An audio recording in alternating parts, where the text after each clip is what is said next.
Hey, good evening, everyone, and welcome to another Spaces with me, Kalu Aja. We call this the Money Spaces. Here we talk about money, the economy, finance, and of course, we make it personal. How can we make this money work for you in your own personal budget? That's what we're talking about today.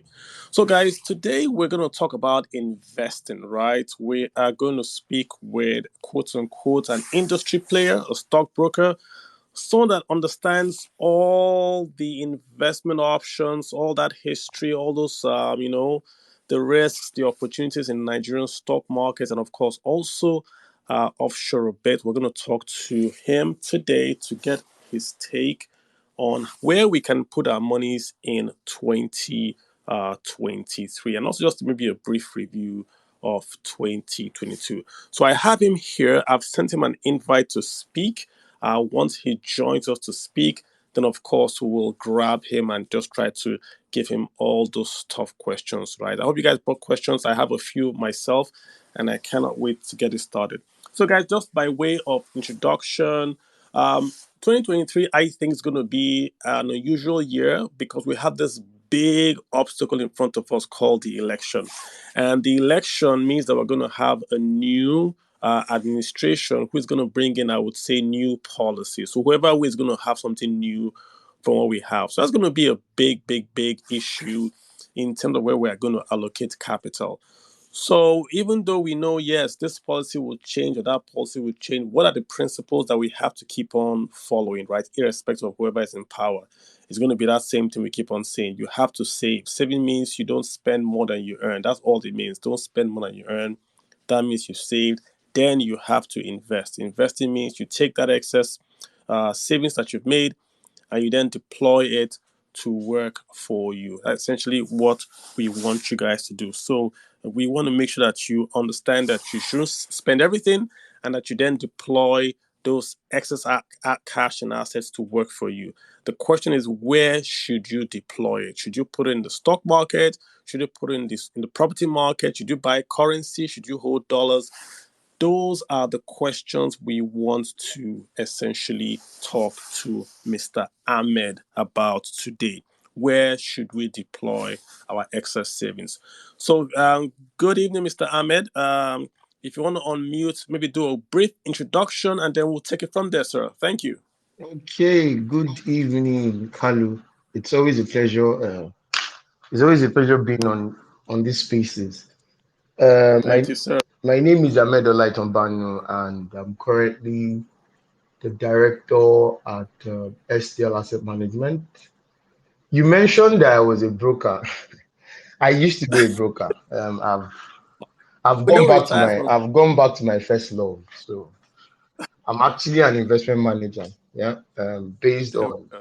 qualifications, experience, and all. I'm very sure when you met me, I was managing a stockbroking firm at that point in time, but come back to my Yes, sir. first love. Yeah. So that's me in a nutshell. I'm a CFA charter holder.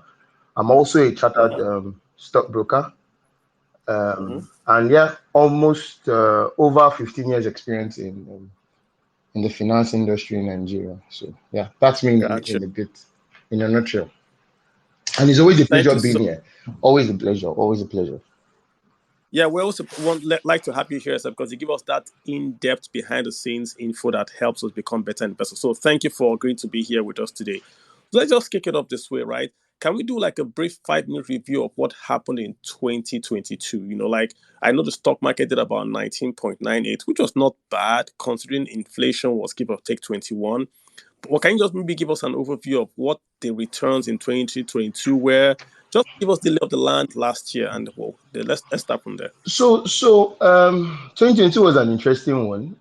We started the year in a very beautiful way. Then Ukraine, Russia happened. A lot of things started happening after that. But the equity market was still good, and which is part of the things I want to talk about today. Which is for me, I've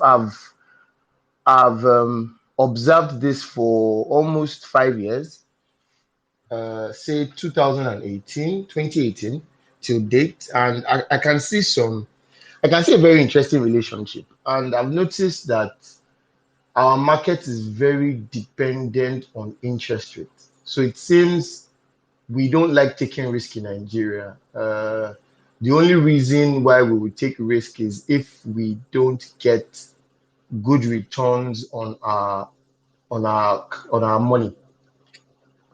So, and that played out last year too, because the equity market did close to 20 something percent. And if you recall, the American market didn't do well last year. So it was a negative performance for the American market. So a lot of people That's expected true. that, and coupled with the Ukraine Russia, a lot of people just felt that inflation. Yes, let's don't forget inflation. Yeah, inflation also happened last year. So a lot of people expected that to sort of trickle down to the Nigerian equity market, but we didn't see that until say July last year, when the central bank and the MPC decided to start increasing rates. Which I feel still will still determine a lot of things this year. Yeah. And when we get to this year, I'll sort of unpack that. But so when the MPR started getting hikes, the MPC started hiking the MPR, interest rates Yeah. started going up. We started seeing a negative impact on the equity market because, like I said, we all like free cash. We don't like taking risk. Then, do you know that last year the equity market dropped to as low as 3%, thereabout? Yeah. That's how interesting. When I think about the Nigerian equity market, I smile because it was quite interesting that for the first half, the markets went as high as 21%, about Yeah. 21%. I can't get my figures right, but I think about 21%. Then in Q3, towards October thereabout, it fell to about as low as 3%. Yeah. Then it picked up and ended the year at 19%. So So this movement is basically because of the response to free money from the FDR. yes, yes. So, but naturally, yeah, which is what I always tell people. There's an interesting pattern in the Nigerian equity market, which is there's this theory of invest in November, exit in May. Hmm. So you see a lot of people coming into the equity market in November. So I wasn't surprised when the market turned around towards the end of the year. Hmm. I can remember a colleague of mine uh, reached out to me sometime in November about GTB. I think GTB had gotten to as low as 16, 15, 16. Mm-hmm. And as we speak, it's about 25, 24, 25. So you Mm-hmm. can see the turnaround. So if you had invested in if you had bought GTB shares in November, that's Yeah. like almost 3 months. You probably had made roughly, yeah, Eh, decent returns, mo- almost 50% return. Yeah, Yeah. and So that's Ahmed, and, does mhm. does this relationship hold? Because I know for like anywhere in the world, right, wherever the government is paying you guaranteed returns that are high, the stock market will suffer and people will just chase that guarantee. What Yes, Ahmed is saying is that the central bank and Nigerian government is saying if you give us money, we will pay you 10% guaranteed.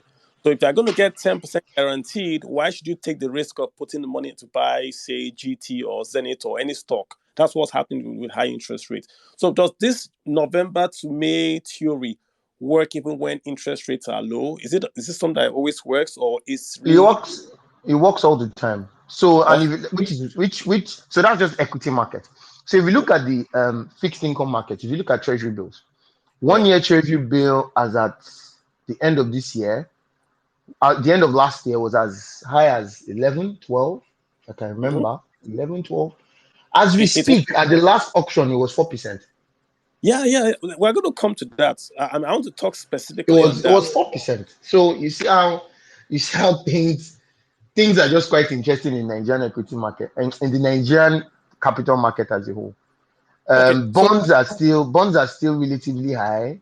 But I'm very sure by the time we see there's an auction, next auction should be sometime mid-February. We should probably see another impact. But you know, so last month, so let's skip to 2022. So last year it was interesting because, and I'll tell you why. If you had invested generally in November last year, October last year, you'd have made a lot of money as at the end of December because the equity market rallied, fixed interest rates were high. So it was just a good time to invest. But Interesting. if you come now, you realize that is this still a good time? You know, like I said, treasury bills rates have declined, Mm. and all that. And so yeah, so that was last year. So last year was good in Nigerian equity, in Nigerian capital market. It was good. It was good. Yeah. I mean, It you was brought it. good. You brought it up, so let's just dive straight into it, right? So last week, the Central Bank of Nigeria raised the monetary policy rate, which means that the central bank has raised interest rates in Nigeria to 17% or thereabouts. What that means is that any loan you want to take in Nigeria, minimum you will pay back is 17. What it also means, let me put it in what it should mean is that interest rates in Nigeria should go up. That's what it should mean. But we then saw the auction immediately after the MPR rates went up, and the interest rates in Nigeria have gone down, i.e., the 1 year, the 91 days have gone down. So it's kind of opposite. So now that interest rates are going down, I'm coming back to your theory about the fixed income driving equity. What does this portend, at least in the first quarter 2023, for, say, stocks in Nigeria? So I'll start from the MPR. So MPR was raised to 17.5. So, and the expectation for that, you know, following from last year, was obviously you should see interest rates pick up. Market rates, I like to call it market rates. You should expect market rates to pick up. Yes. And the reason why that is happening, the reason why interest rates on MPRs is being increased is because of inflation. Yeah. Even though that's another discussion. I don't know if you want to talk about that, but We that's will touch it. that's another discussion. That's another discussion for another day. Yeah. But if you want to just talk about it, yeah. So what's really driving inflation in Nigeria? Is it really money, or is it really physical? Is it physical or monetary? Yeah. My But my view there's is a that it's there's there's a lot of debates, mhm. structural issues, and all that. Okay, so MPL was increased. You should expect interest rates to increase, but interest rate did not increase. Why? Excess liquidity in the system. Mm, There's too much money in circulation, and expected. Yeah, considering the fact that election is around the corner. So I'm very sure money that should be. And if you recall, the same central bank of Nigeria, the cash policy. So you can think about it again that, okay, so then there's a lot of money in the banking system. That money has to go out. So a lot of them had to go into the markets, to the treasury bill auction, to sort of mop up, mhm. yeah, so that they won't be left with idle cash. And everybody's just waiting for after elections. So let's just do that. But Let's Ahmed, don't, let's talk more yeah, I'm about sure.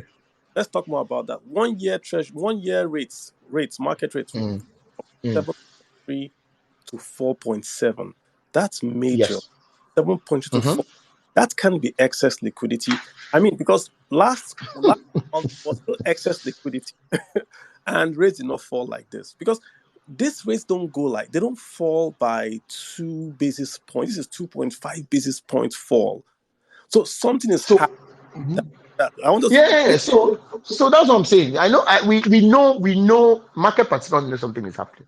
uh-huh. So we are deliberated on this at my organization last week and after the auction. And to us, I don't want to say me, yeah, to us, that seems like the most reasonable. Let's try as much as possible to be reasonable. Yeah, that's like the only reasonable thing to think about. we because if you sit down, why would that's, to be honest, that's the really reasonable thing. There's Yeah. excess liquidity. So and I'll take this back. I saw I'm in a group and someone posted something in that group early. It's an investment group. Posted something in that group early January. Mm, And the person actually predicted that, sort of did some sort of prediction and said, oh, interests are going to decline in Q1.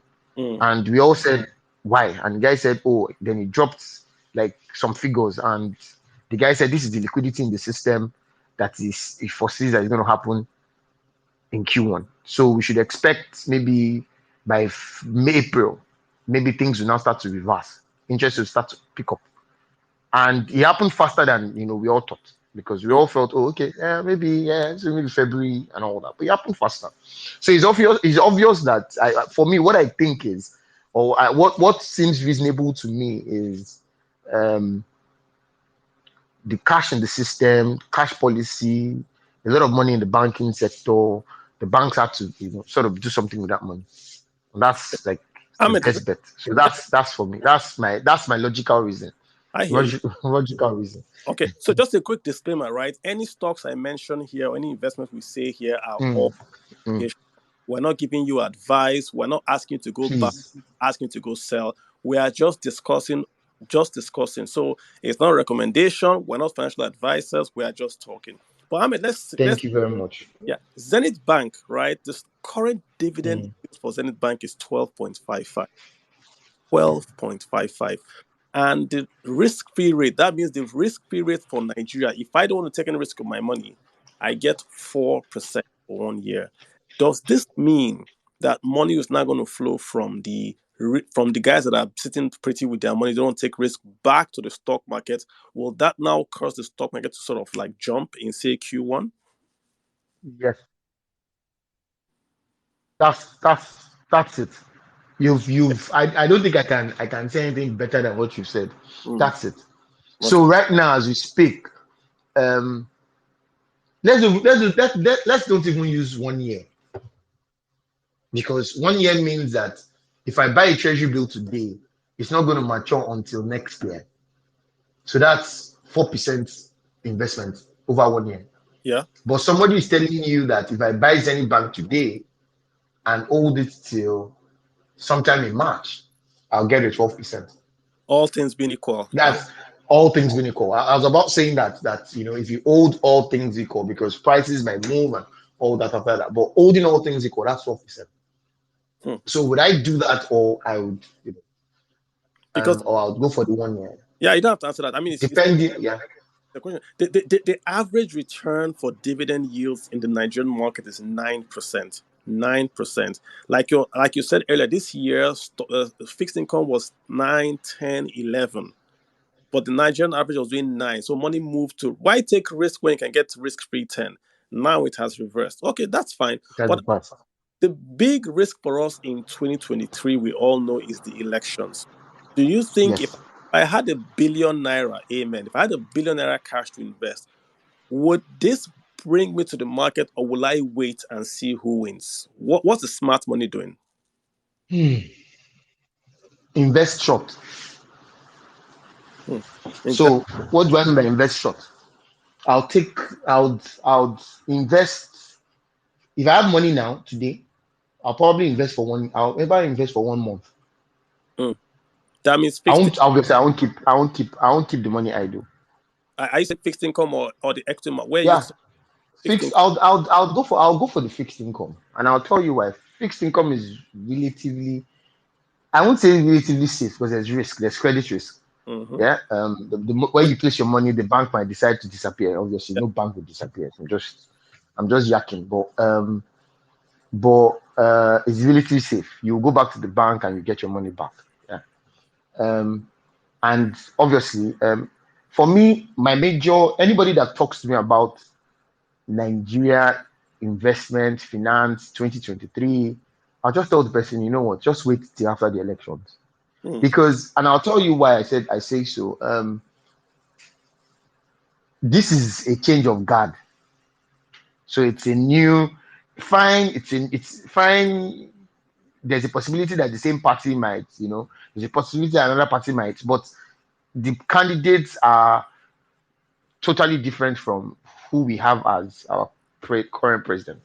I don't Mm, want to go political, yeah. So, but truth be told, is it's quite significant because whoever becomes the next president would have there's some certain level of commonalities amongst the three of them.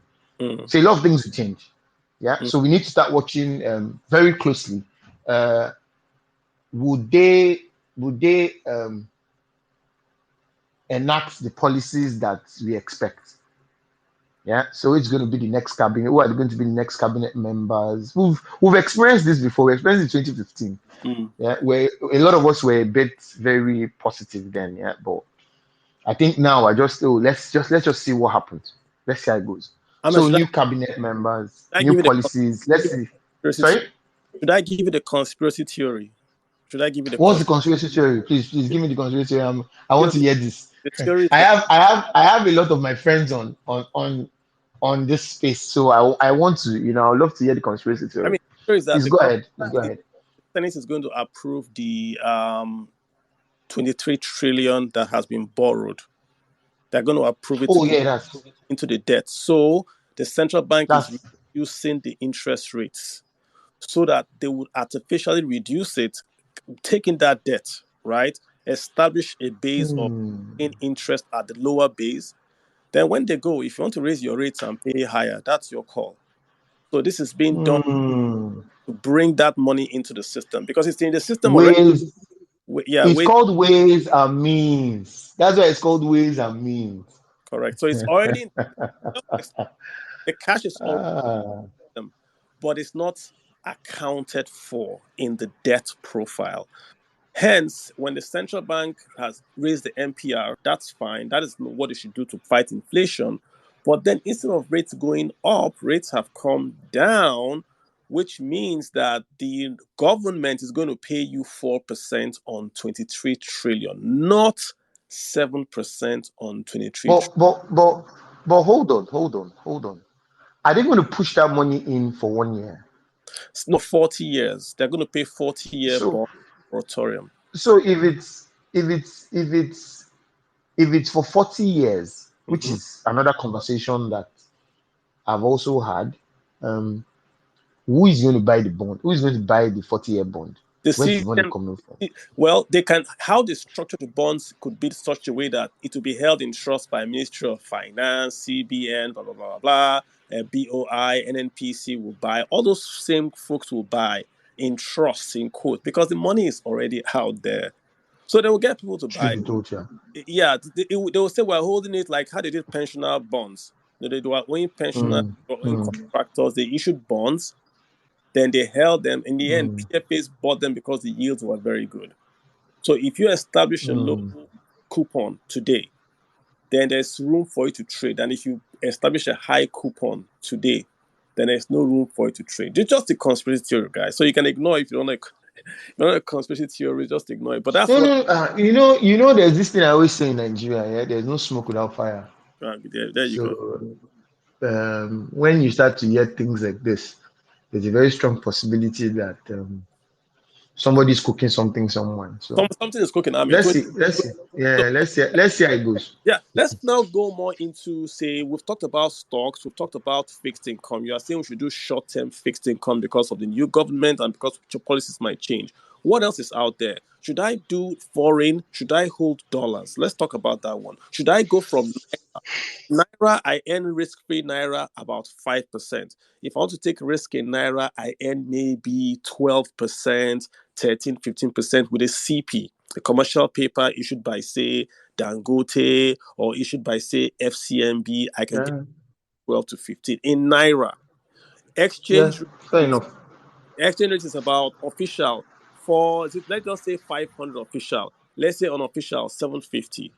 Is it a good Mm, idea for me to go and put my money in dollar? Dollar right now, the rates have gone up. The dollar before was 0%. Now I can squeeze maybe 1%, 2%. If I do a seed in some in American banks, I get as high as 3% for 6 months. Is it a good idea to do Naira and earn 15% Naira? Or should I do dollar and earn, say, 2-3% dollar. What do you think?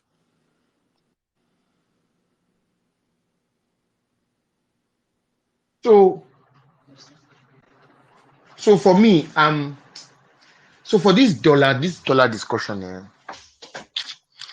I'll be very honest. I'll still pack it around elections, Mm, and I'll tell you, and I'm not. There are some certain things I don't want to say. I don't want to say online, but a lot of things will change after these elections. I don't know. I just feel very positive about it, I, irrespective of who becomes the next president. I mm, just feel positive about it. And fine, the expectation is that Naira will be devalued at the official rate mm. to sort of bridge the gap between the official rate and the parallel market. There has to be a devaluation. Um, but I don't know. I just feel that a lot of things will change, Okay. and this whole I'll call it the dollar mystery. Yeah, the FX, the exchange rate mystery Mm. is going to disappear after the whole elections. A lot of things are going to happen, and I don't want to start saying a lot of things so that nobody quotes me and nobody comes to say, "Oh, Let me. Ahmed said there was a guy on Kalu Ajaz spaces that said a lot of things." But But Ahmed, I just feel I feel a sense of positivity, and it might impact exchange rates, and I have a view that after the elections, we might see that 750 going down to as low as maybe 600, 650. And I'll tell you why. They might be a need to devalue at the official rate, but how high do you want to devalue? So the only way to make it make sense and sort of move towards a unified exchange rate system is to devalue that guy to the official rate so as probably as high as maybe 580. I'm just saying this is my view. Yeah. It's about 580 and look for ways to bring that whole black market down to about 600. So there's maybe like a 20 and a half spread, which makes a lot of sense. Yeah. So if you go and buy dollar now at 750 and it drops to 600, mm. hmm, So you, that's problem. yeah, because Ahmed, I'll make the case for you. Let me be the one to say it because I also think that what is holding the naira back that it's not devalued. So the naira, in trying to make the naira strong, they've made it weak. So if they devalue the naira to, like you said, let's just pick a figure, let's say 520, even at 540, right? What happens immediately is that you're going to get FPI, you're going to get remittances come in. Whoever wins, remittances will come in. Mhm, Now I can make more money from $1. If I want to buy a house in Lekki, the house in Lekki is now cheaper. So I will send in my mhm, $100,000 to Nigeria. That money comes in. When there is more supply of dollars, the dollar rate in the black market will fall. So definitely. that's exactly what you're saying, that the devaluation in Nigeria will actually make the naira stronger because the money from P2P, the P2P volume to Africa was more than $100 billion last year. Aha. 100 billion. Nigeria, I suspect, is more than 50% of that. The P2P boys are now doing better than the official CBN boys, the P2P boys. Why are they in P2P? Because they can get a market rate of 740, 730 in P2P. In CBN, they get about, say, 466. If you raise it to 520, 580, many people will be like, let me just go official.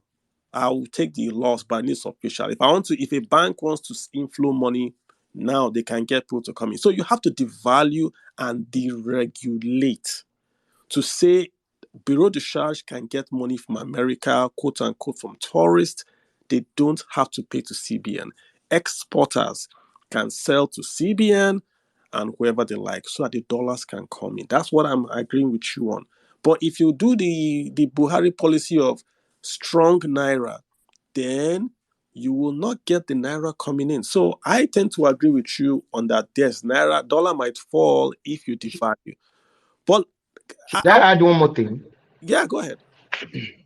Um, Another source of one major source of dollars to Nigeria is our revenue from oil sales. And if you are following that market, you would have realized that our productions had picked up sometime in October. Correct. Another thing again is, like I said, election 2023. Are they going to remove fuel subsidy? Okay, let's Now, if they remove fuel subsidy, it means that there's now more dollars for us to supply into that market. Because what we currently do is the revenue doesn't come in. Last time I checked. So rather than the revenue coming in, it goes back as what we used to buy the fuel that we bring into the market. it's so Anyway, so well, the question is, would they remove the fuel subsidy? I mean that's a good question. Let's talk a bit of politics because people will say we're talking. Let's say we're talking politics. We have Atiku, we have Peter Obi, we have Bola Ahmed Tinubu. All three have said subsidy will go. The difference is when it will go and how it will go. Look at my take. And if it will go, It's going to go. Well, I mean, Bola Tinubu came out clearly and said subsidy is going. He said it clear as day. Peter Obi has said his corruption is going to go. Kalu, 2015, we had this thing.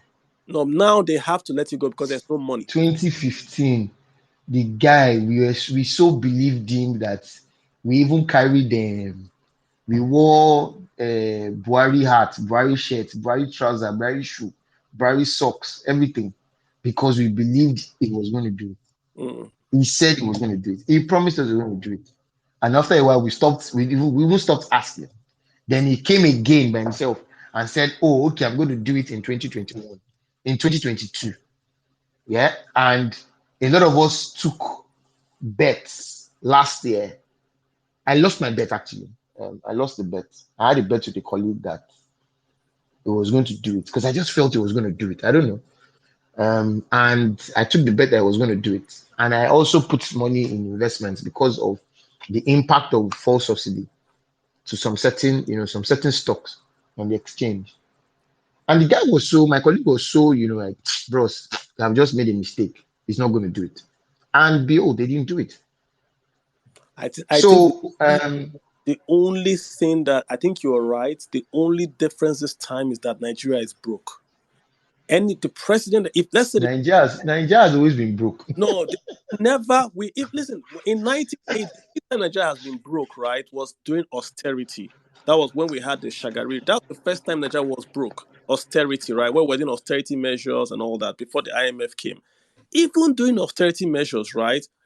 We didn't have expenses like we have today. There was no fuel subsidy. We were just Do that. we just didn't have dollars to import. So when we say Nigeria was broke, Nigeria didn't have dollars to import.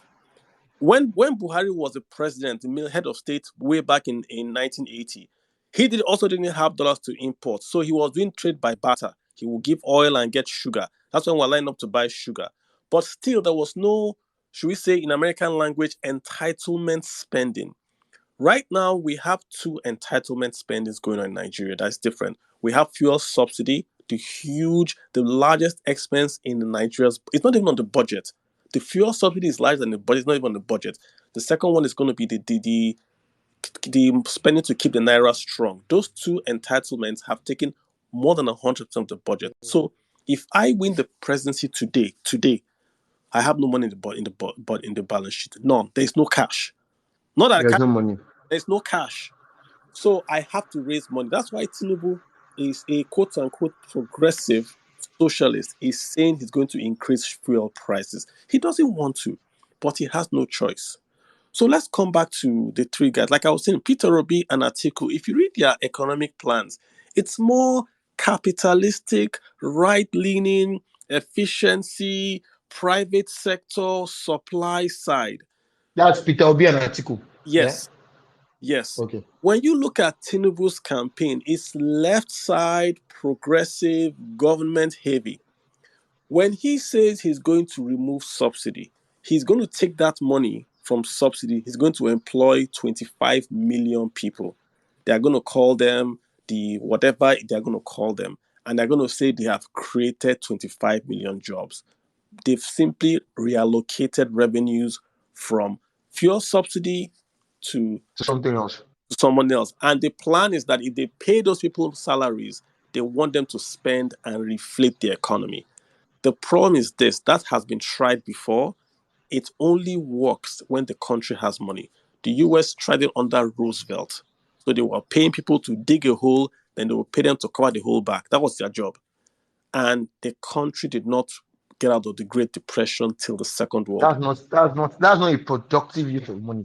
Correct. So if we now talk about the exchange rate in line with what we're talking about, that Tinubu wants to do a lot of printing. So he's going to go to the central bank. They're going to print maybe 100 trillion. Then they're going to Inflation will now get to 40 some 50 something. so they're going to pen inflation to drive growth. They're going to ignore inflation in the short term to drive growth in the long term. That's what they want to do, right?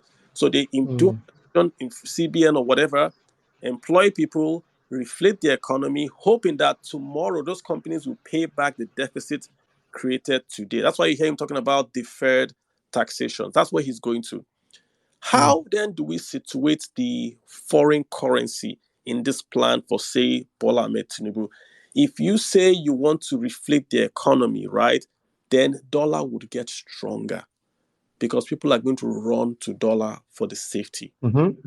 So if Mm-hmm. dollar becomes stronger, what happens to the inflow into the economy? It would increase, Abby, because dollar is now stronger, so you can buy more things with your dollar abroad. Will that help the stock market?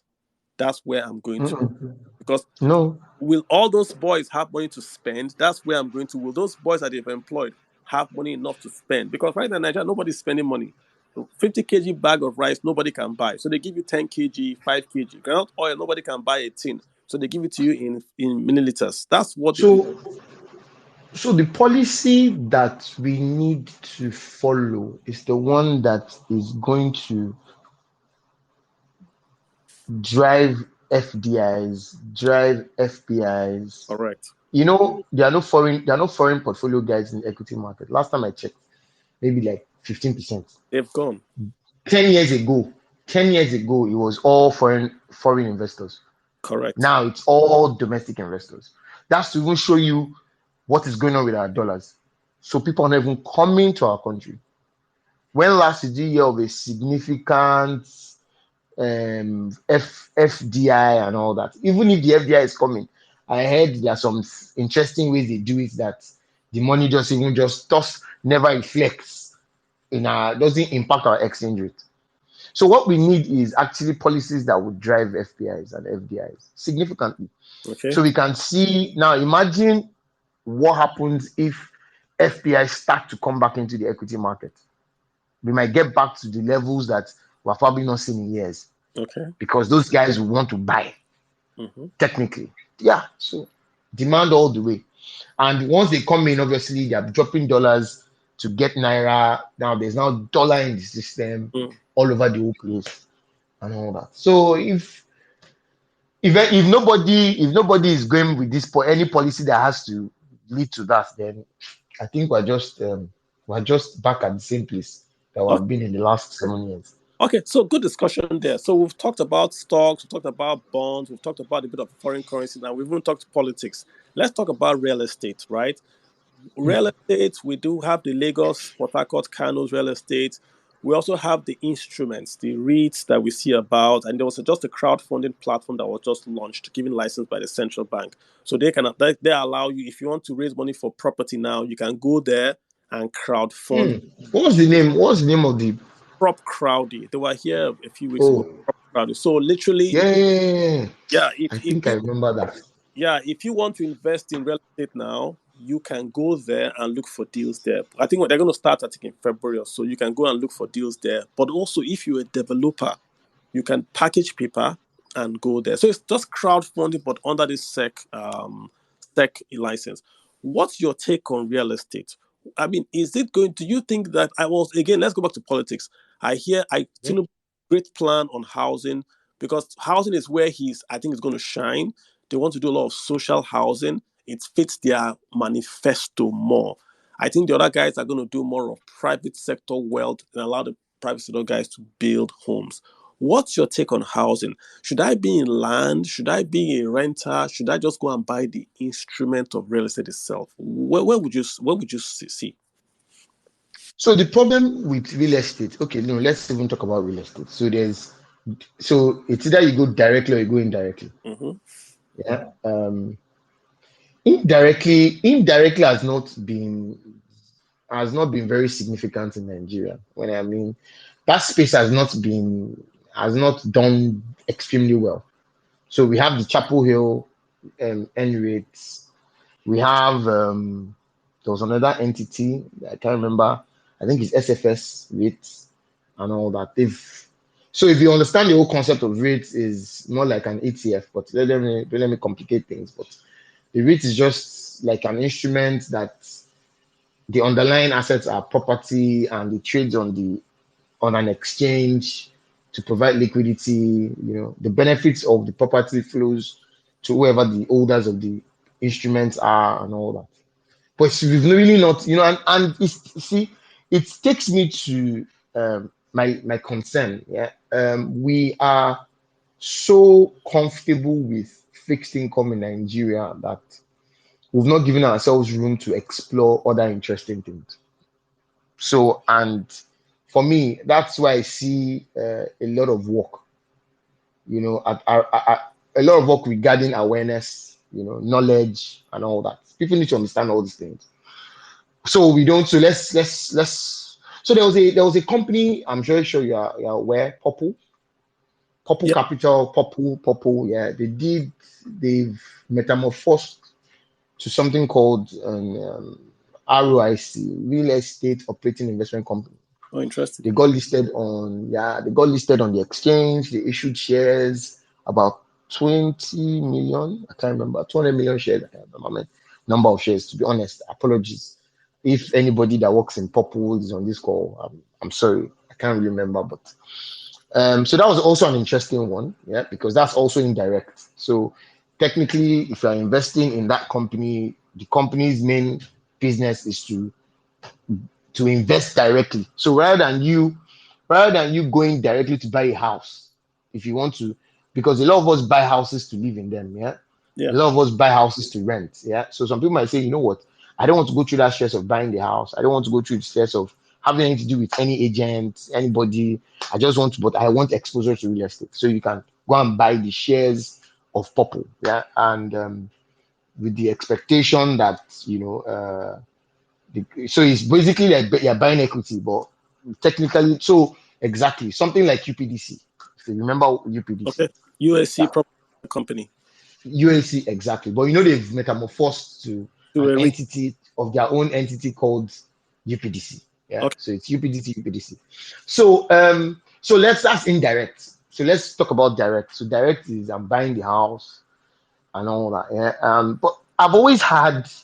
So for me, when people talk about real estate, my view about real estate still remains the same because there was a time some of my CFA colleagues we sat down and we sort of did like some sort of but that was some years ago, so I don't know if that's really changed, but I still see that happening. Prices of houses are relatively expensive, are overpriced. Mm. You go to Lekki, you see a house, and they tell you this house, 3 bedroom flat, 90 million naira. Why? Because it's in Lekki Phase 1. And you're like, are you kidding me?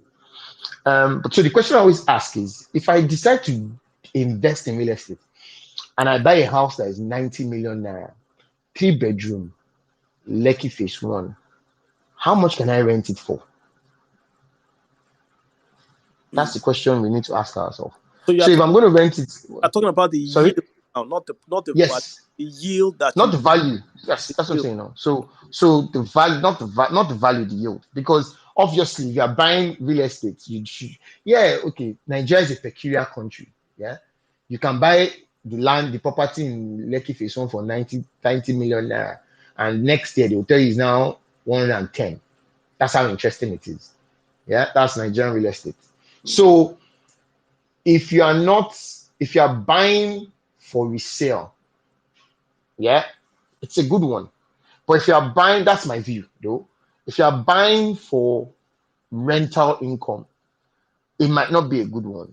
Why? Because if I buy the house for 90 million naira and I rent it out for what? 5 million naira, 6 million naira. Now, by the time you start saying 7 million naira for a 3-bedroom flat in Lekki Phase 1, that property will probably be there for a while. But interestingly, you will see people that will get it for 7 million naira. So the question is, how much can you rent it for? So if you say, okay, you want to rent it for 9 million naira, so that means you're looking at a yield of 10%. But obviously, we all know how difficult it would be to rent it for 9 million naira. So the question is, you buy the property for rental purposes. You need to ask yourself that question: how much can I rent this guy for? If you're not getting a 10%, then to me, it's not logical, because I could actually have put my money in a commercial paper that's going for about 13%. Yeah. And if I don't know, if just to mention this, so if you notice, so I'm not trying to digress, but I like to digress. So we are just in January, and I can see a lot of corporate companies coming out to issue corporate commercial papers. Yeah, a lot of that. And the reason for that is obviously the expectation that there's a federal government that wants to borrow 7 trillion naira. So at a point, there will be a crowding out effect. Yes. So before they come to the market, let me quickly come to the market. And you will see interesting rates. I've seen 17, I've seen 19, I've seen 15. The one I saw yesterday was about 15. I've seen 19. So basically, majority of them don't do more than 270 days. Yeah. So that's 15%. Just if I look at the one I saw on Friday. So the question is, would I do that against taking my money to buy a property, and I'll find it difficult to get 10% yield? So the only thing I'm doing is I'm hopeful that the value of the property is going to go up. So we need to consider the location of the property. So for me, for real estate, there's a lot of things to consider. It's a space that I see a lot of Nigerians value emotionally. Yeah. So there's an emotional bias for real estate. So if you tell anybody now that has 200 million naira and ask him a question, if you win a jackpot now, 200 million naira, what will you do? What will you do with that money? I can bet with you that He'll buy a flat in Lekki. 60 or 70% of them are going to buy a house. They'll tell you, oh, with this 50 million naira, I'm buying a house. So I had somebody that just came to me quite recently, and the first thing he said is, oh, this is he had even told me what he wants to use 60% of the money to do. I'm buying a house. So it's like I said, there's an emotional bias to it. So if you tell people, oh, don't buy a house, they will say, are you kidding me? Yeah, why are you telling me not to buy a house? So there's an emotional thing to it. It's like a what's that thing called? It's like the word flew out of my mind. I think a beg for wealth. Yeah, I think what you're saying is that people are more looking at the value and ignoring the yield. They look Exactly. at the paper valuation is what people are looking for. Houses in Lekki are $1 billion, right? But you don't get nothing from yield. If it's $1 billion, then you want 100 million naira rent, but you don't get near that. Exactly. Interesting. What about outside Lagos? I mean, is it good for me to go to, say, Ebonyi State or Kogi? Or are those that's good? a difficult one. That's a difficult one. Obviously, Lagos is overpriced. It's overvalued. Everybody, and it's quite understandable. I used to give a story I like to give the story when I was 7. Some years ago, I was staying in a 3-bedroom flat that cost me about 60,000 naira per annum in Shagamu. If you take that same house as I then take that same house to Lagos, you can't get it for 60,000 naira per annum.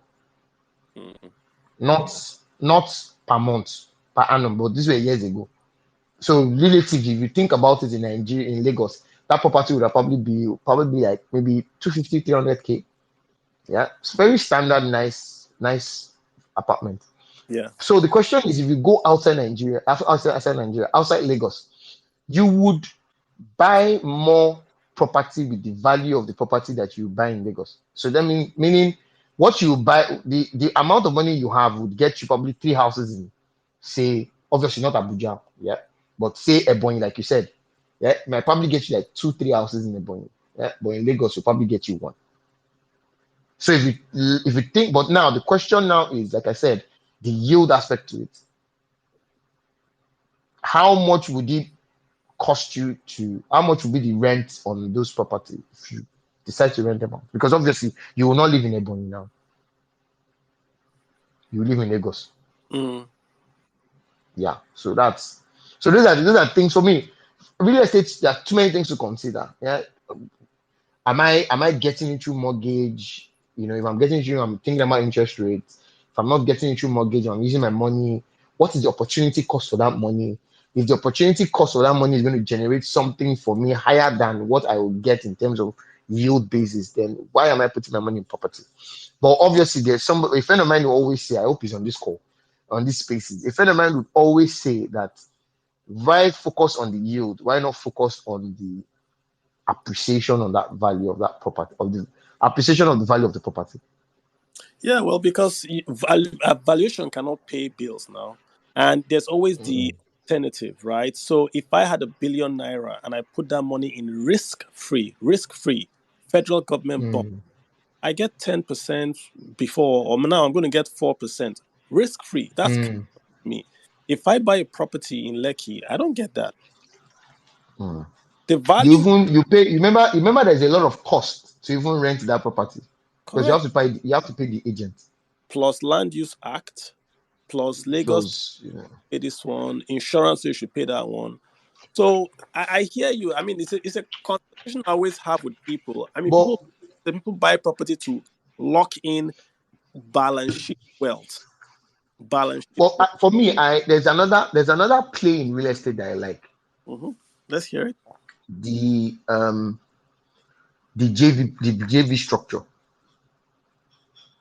Yeah. So you meet somebody that has land, the guy doesn't have money to develop, you have money to develop, you bring in a developer into it, you guys work out the numbers.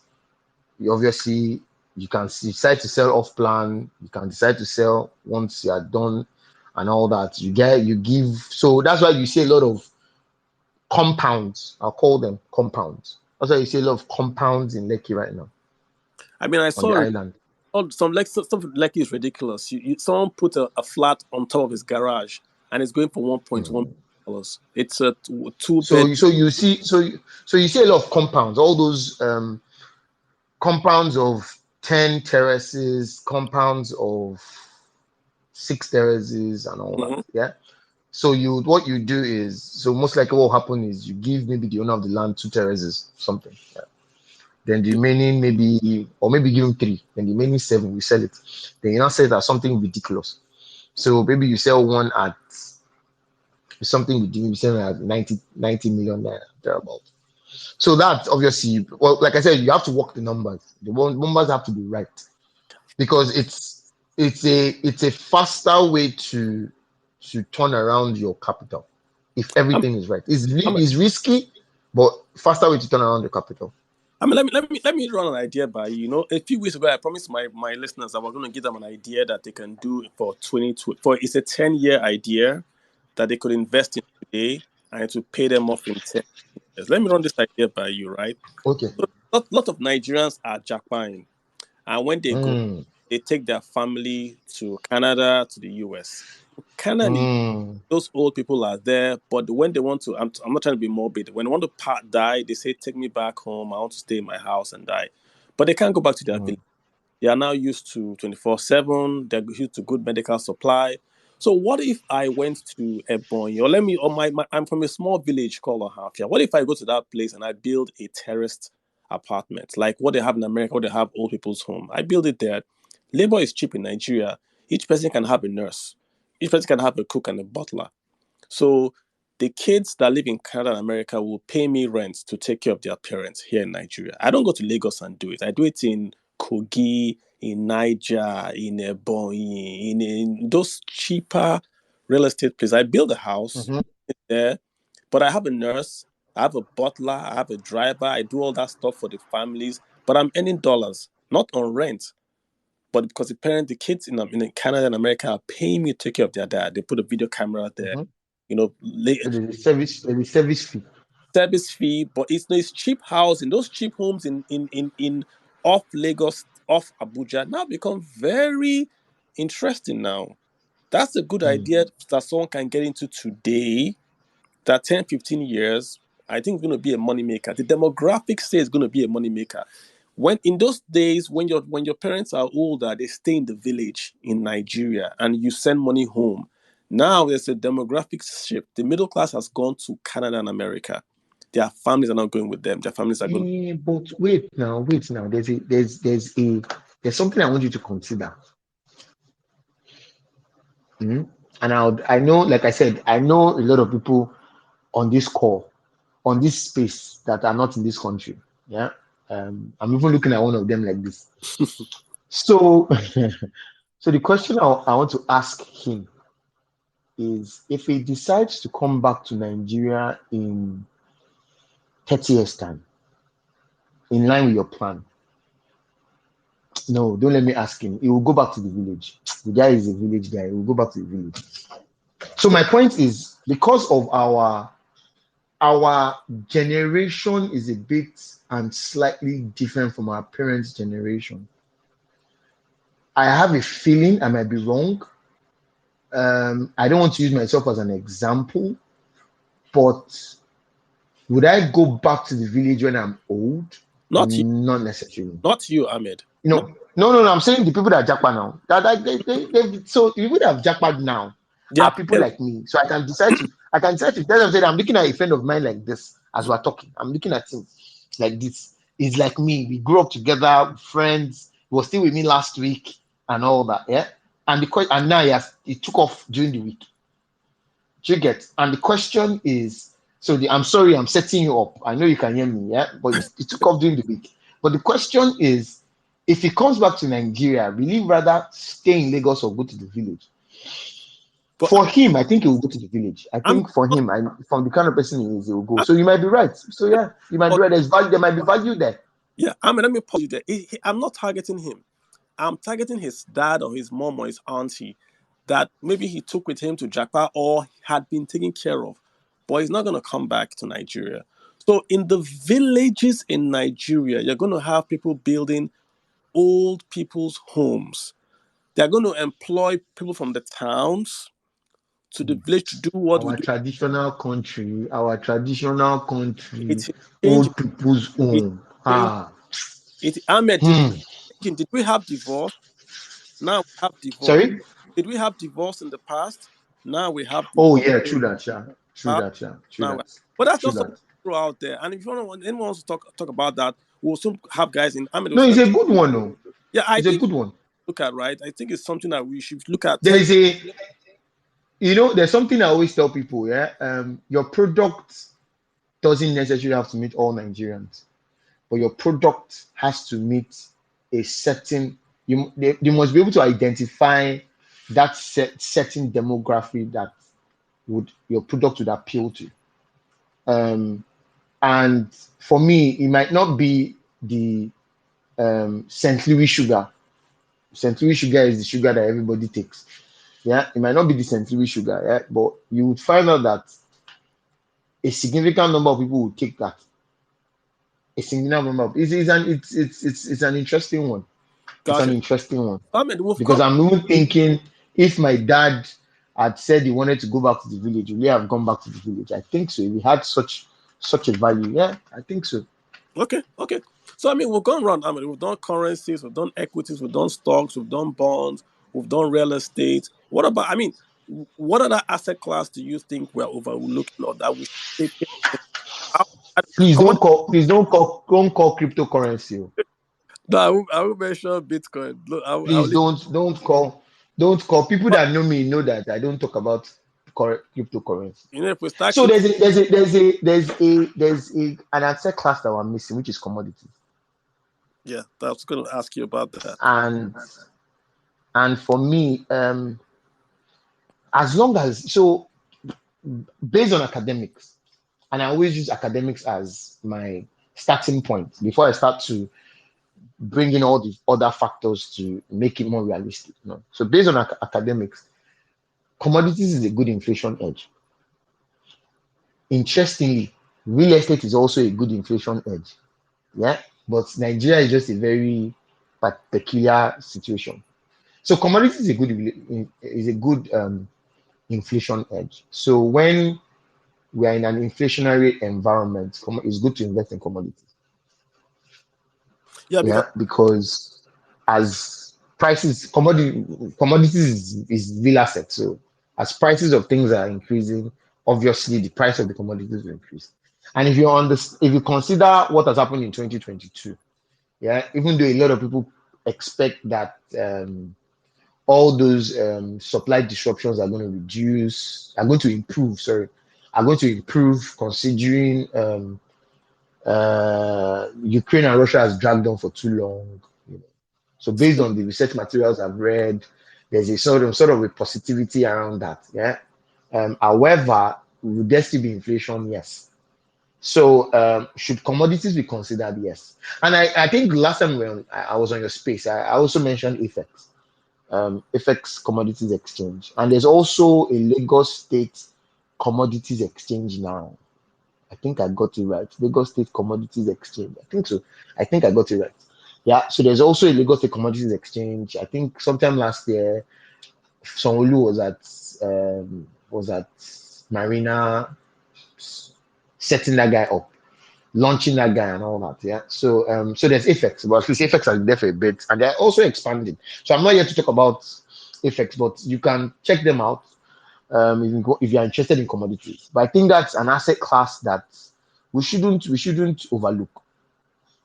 especially now that commodities in the world are really becoming expensive because of the Russia-Ukraine war. Yep. I mean, Julius Yep. Berger, I mean, look no further than Julius Berger is now doing exporting cashew nuts. Agric. Yes, they've If moved into agric. in it, I mean, who are we? All right, guys. I mean, an hour spent with you. Let's see if there are questions, guys. I know some of you are hopping in, but I see you hopping out. So if you want to ask, Ahmed is here. If you want to ask him questions, if you have a comment, if you want to just take your take, this is your time to log in and request, and I'll ask you. But let me check my DMs. I always get tons of messages on the DM. I mean, so give me a quick sec. Let me over there. There we go. So Ahmed, this is for you.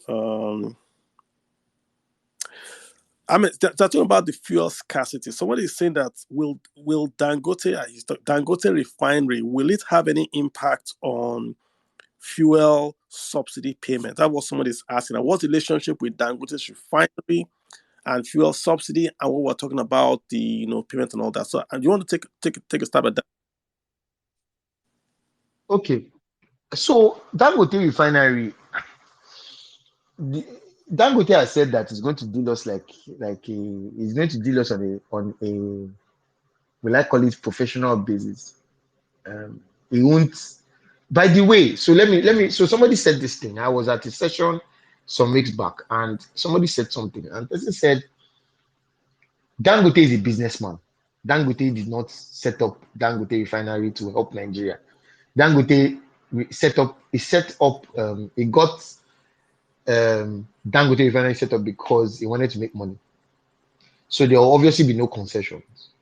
So if you remember, Dangote refinery is at Lekki Free Trade Zone. And at Lekki Free Trade Zone, you can do as you let me just water it down. You can do as you like. Yeah. So he will sell to us and he will buy our crude oil like the way he will buy crude oil from anywhere. Yeah. But we sort of need him more than he needs us, to be honest. So would there be any solution or impact to fuel subsidy? I don't think so. Yeah. I don't think so. It's just that it's easy for us to be able to. So if you understand the whole dynamics of fuel subsidy, I don't think so. So you are saying that Yeah. He's a businessman, so he will not sell fuel to you cheaper than what he will sell to. Why he will sell to you when it can sell to Ghana and at higher rates. So So I don't see anything there, are you saying to the be price honest. come down? I don't think so. Okay, I I don't hear. think so. Okay, let's get Our situation is really about getting things right. So to him, he mustn't sell all these faults. He mustn't sell all his faults in Nigeria. So that's we have to consider that, and he has to obviously pay back his loans. So he will always sell to who would give him the best price. So yeah, that's why I say it too. Gotcha. All right, so let's get Mystic Queen, son of Lagos, London. Hi, Kalu. Don't How bother you? my name. I'll just let you know what it is. So it's actually Mystic Sin of Lagos. Uh, Gotcha. All right. yeah. Thanks for accepting my invite to speak. Nice to connect with you, AOB, as well. I just want to ask a question, if that's okay. Go I would for it. like you to emphasize on stock, especially for those of us who are in diaspora. So I just started taking investing seriously in my 30s, and then anywhere you turn they tell you, oh, compounding is the eighth wonder of the world. But for someone who found their footing in their 30s, and then you have roughly 2 decades max to retirement, what kind of stock portfolio, apart from the obvious we've heard of, SP 500, Vanguard stocks and everything, for someone who doesn't have time on their side, and I put that in quotes, Mm. what accelerated stocks or fund would you suggest, especially for someone who lives in diaspora? Thank you. Yeah, I think the good thing for you is that Carlo, do you want to? yeah, Okay, I was about saying I think you want to take. Do you want to take that? I'll take it. You can also hop in, please. Yeah, I'll No, just. no, please go ahead. Please go ahead. I Please go mean, if ahead. you live in the diaspora, I think you have a bit of an advantage because of the tools that are available for you over there. So you have the options. You can get any piece of information that you'd want. If you want to know the earnings for the company since they were created, where they are making their money, you can find it at the touch of a button. So that's an advantage, but it's also complication because if you don't know anything about investing, you are overloaded with information. I would advise, as a first time person that wants to get into the market, start with the entire market. So start with, say, build a triangle.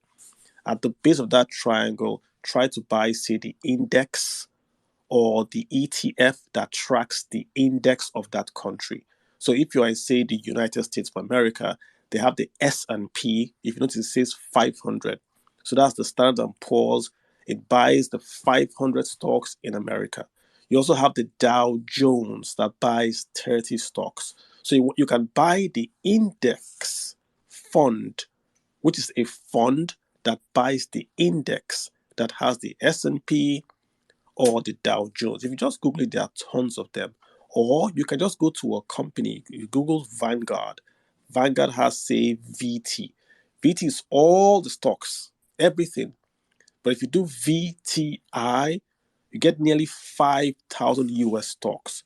So you're buying just everything in the country. Say, I don't know what to buy. I'm going to just invest in America. That's the base of your triangle. Then above that base, you can say, okay, I want to buy specific sectors that I'm interested in. Maybe I want to buy technology, or I want to buy banking, or I want to buy real estate. And these are all ETFs or indexes that track particular sectors or geography or currencies. So you are building a triangle. As you go to the very tip, you can say, okay, I'm going to buy the individual stock. But the very base is the index. At the middle, you can buy the ETF for the sector. Then on top, you can buy the ETF or the actual stocks. And you start from the bottom with low knowledge. And as you get higher, when you know more about how to read stock papers and how to understand yields and all that, then you can start to buy the individual stocks.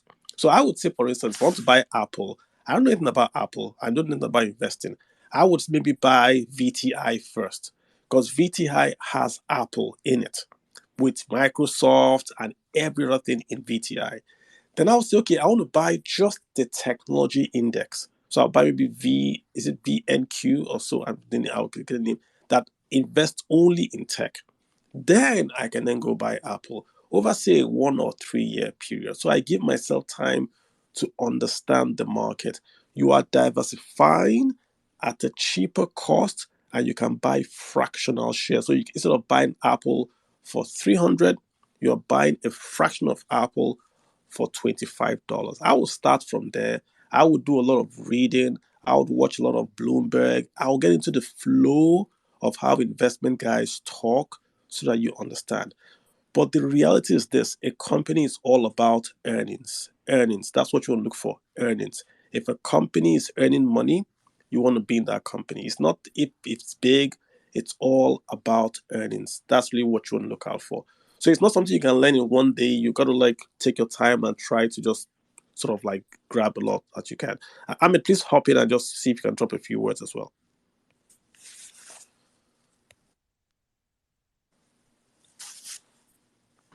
You said it all. Yes, so you said it all. So you said it all. And I'll be frank. Yeah. She said. So when she said something about SMP, in my, when I was muted and I said, "Yeah, you're actually in the right place." Yeah. So don't. I think right now you're in the right place. Carlo has said it all. Yeah. I think you start from passive investing and work all your way up to active investing. And for passive, the easiest way is to go through the ETFs, the index, and all that. Then, as you become more knowledgeable about it, you start to know what suits you. So it's not all about, and that's what I always tell people. Yeah, it's not all about the Apple or the Tesla or the, you know, for my friends that know me, they always know I'm very anti Tesla. Yeah, but a lot of people still will still buy Tesla. Yeah. So for me, as you move along, you tend to understand. Yeah. Just to add to what Carlo has said, you tend to understand the stocks that sort of suit you. Yeah. You understand them better. So are you a dividend person? Are you after value? Are you after growth? And all that, you find your sweet spot, and it comes better. But for now, yeah, I think just go with Carlos' advice. Yeah. Stick with Buy the index. If you like indexes and all that. just Google index funds that pay dividends or Google ETF dividend funds. You get tons of options. Yeah, just go to Vanguard. It's cheap. They are one of the largest providers of ETFs. Just they're very just get it. Yeah, or Spider all that. Yeah, thanks, guys. I already have, those ETFs and SPS 500 as well. Mm-hmm. I'm just looking to, because of the whole, when did you start thing? Because one of the benefits of compounding is that the earlier you start, the earlier you enjoy the benefits of compounding. Correct. So my challenge is not really what to invest in because I've started doing that. My problem is trying to shorten the time because I started late. Do you see what I Well, mean? I hear what you. Let me give you one. Sorry, Carlos. Sorry, Yeah, go can ahead. I come in, please? Apologies. And this is my financial planning hat, and I still said it to somebody today. Um, there's no right time to start investing, but now. Gotcha. Gotcha. Yeah. Let me say that again. There's no right time to start investing, but now. Do you understand? There's nothing like I started late. So you've said that twice. You said that the first time. You said it again. I'm like, I have to jump in. There's nothing like you started late. Interestingly, everybody has a different investment journey.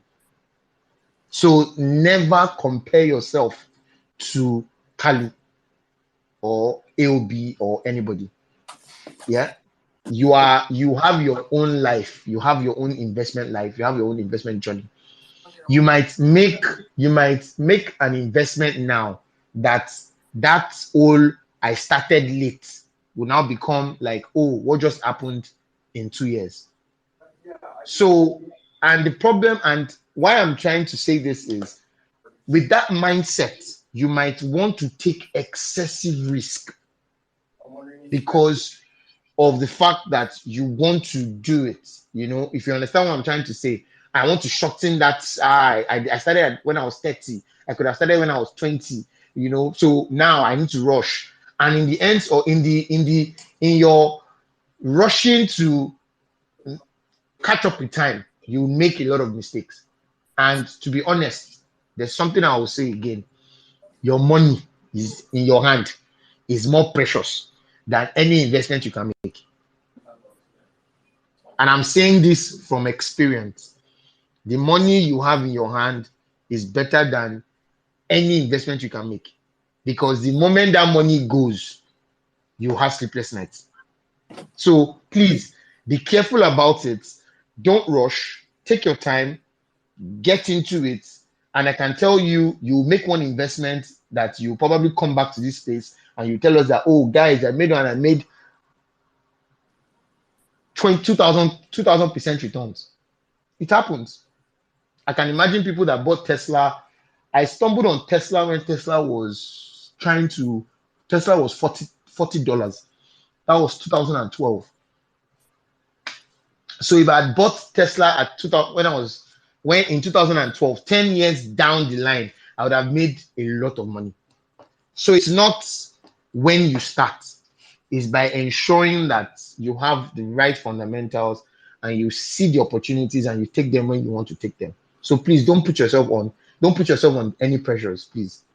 And let me just add this, right. My uncle Warren Buffett, said, you cannot impregnate 7 women and have a child in 1 month.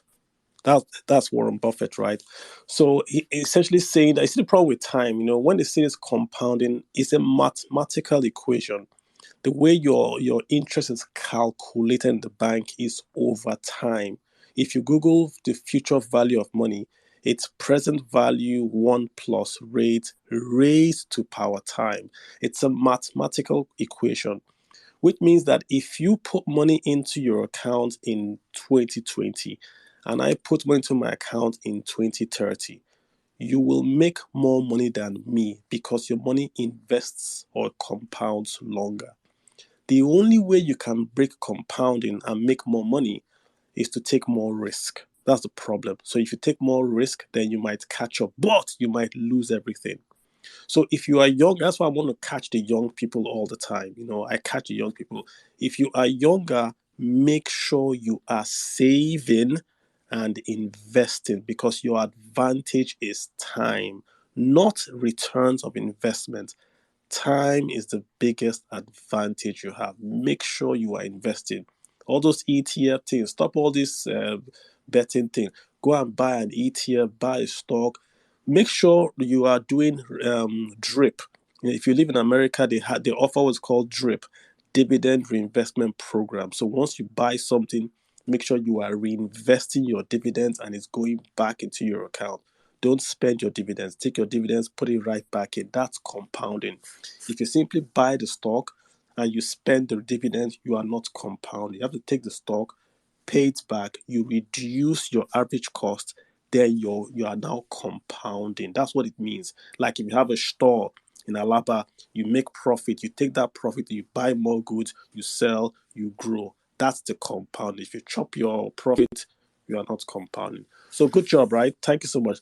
Let's get Ayo Deji. Ayo Deji, thanks for holding on. You got a call, sir. Go ahead, sir. I've got Ayo Deji, Prof. AY. Prof. AY, you've got the All floor. right.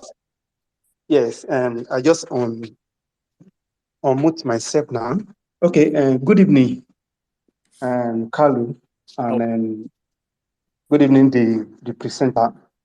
Okay, I actually joined this space a bit late, maybe due to one thing or the other anyway. So my question is actually going to the speaker anyway. When he was talking about the investing in a commercial paper that yield as high as 15%, or average of 10% over time. So my question is that, could you please be more specific for the benefit of some of us that actually like to invest in even in a commercial paper? Do we have anyone, or do you know anyone that we can actually take the advantage now? Okay, so that we'll be able to see what we can we'll be able to appraise it if it is actually good for us to and invest on. Thank you. Okay, Kalu, let me market myself. Go for it. So, Prof. AY, please, can you send me a personal? Can you send me a message on my DM? So, I don't want to start calling names, but the last I checked, You I can. think there are about You can. You there can. are about 3 CPs that are currently running. Yeah. I know last week there's an entity called African Foundries. I think their CP is out. I can't really remember the other two. I mean, I can But help you. FCMB is offering please, FCMB market is doing about 15% yes. price range, or it's not yet. There's FSDH. There's FSDH too. But It's you know off. why I don't want to give names? You know why I don't want to give names? Because I want Prof. AY to be my client. So please, Prof. AY, please send me a So I mean, message in my DM so I if can you assist want you. to invest, hit AOB up, send him a DM.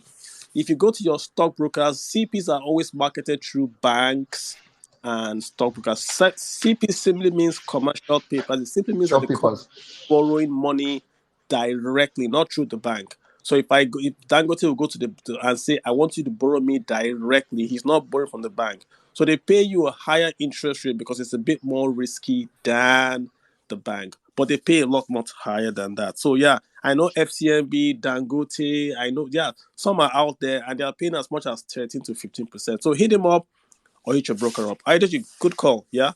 Let's take All right. Okay. Thank you. I will reach you out. no worries. Thank you. So if I take you offside, it just means I want to create more space on the chat for folks to speak. Yes, you can. Sure. Mr. Nas, go ahead, sir. Mr. Nas, you've got the floor. Thank you very much, Mr. Kalu, and thank you very much, AOB. I think I'll follow Prof and probably DM you as well to know what are the commercial papers that are available. So my No questions problem. are just I have just 2 questions, right? Now, the first question is, when you talked about investing in foreign stocks, there is access to information. You can check the historicals of how those stocks have performed over the years. You can have things as around their earnings. Whatever activities they are doing, operational activities they are doing, you probably get to have those information. So, but in Nigeria, a lot of those things are very difficult to find. Personally, I do lots of chatting, just go through historicals, go for trends, get patterns and all that. But I have tried all the applications that probably I think I've tried on Bamboo and all that to see if I can find a place where I can track historicals of stocks in Nigeria. I have not seen one yet. So I don't know what advice you could give as regards someone like me that would like to, do my background check on those stocks before I probably put in my money, just to know when and how to Mr. go into them. So I don't know where you would direct me to for me to find those information. Mr. Nas, send me a DM. Okay, no problem, Mr. Yobi. Thank you very much. I'll send you a So DM. there's a platform I would recommend to you. I don't know if the owner of the platform is on this call because I sent him the link for this spaces. He's a busy person, so I won't be surprised if he's not on this call. He had probably forgotten. So it's a platform that connects you directly to the Nigerian Stock Exchange. You are going to see more than I can boast of that. You would see more than you expect. So from your charts to the financials to the analysis to the recommendations to everything, and it's Nigerian owned. So they've done a very fantastic job, very fantastic job. So if you send me, I can't remember they've changed they've metamorphosed severally. So I don't know what they use now in terms of their name, but if you send me a DM, I'll send you the link and you can sort of subscribe. Last time I Thank checked, you it very much. was 15,000 naira per quarter or 15,000 naira per month. I can't remember, but I've not used them in a while. So, but I can tell you that when I was actively in the market all through last year, no, for the early part of last year and 2021 and 2020, they were the ones I've not subscribed in a bit because I've been very busy, but I'll send you the link. I'm sure you'll be very amazed that something like that is actually existing. Okay. Thank you very much, Ewo. I Maybe appreciate it. also to Yeah. the point, in America, I can get information everywhere. In Nigeria, you used to be able to go to the Nigerian Stock Exchange, as now the NGX, and get all this information historically. Now it's harder. They make you pay for it now, you know. So I just wish there was like a public portal where you could actually get all this stuff without having to look for it. I personally use a lot of So apps so to pay for to get them, so but you know. so so Kalu, these guys have done well. To be honest, they've done remarkably well. So they've gone as far as giving you a direct access to the market. So if you're a trader, then they've given you access to level 1 and level 2 information, meaning as the transactions are happening on the Nigerian Stock Exchange, you are seeing it on your laptop. Mm.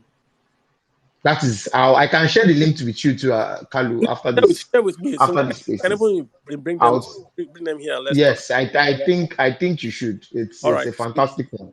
All right. So Fantastic one. thank you so much. Let's get Biggie. Biggie, you've got the floor, sir. Go ahead. Good evening, everyone. Good evening, Mr. Kalu. Good evening, AOB. So, I've got two questions. Yes. So,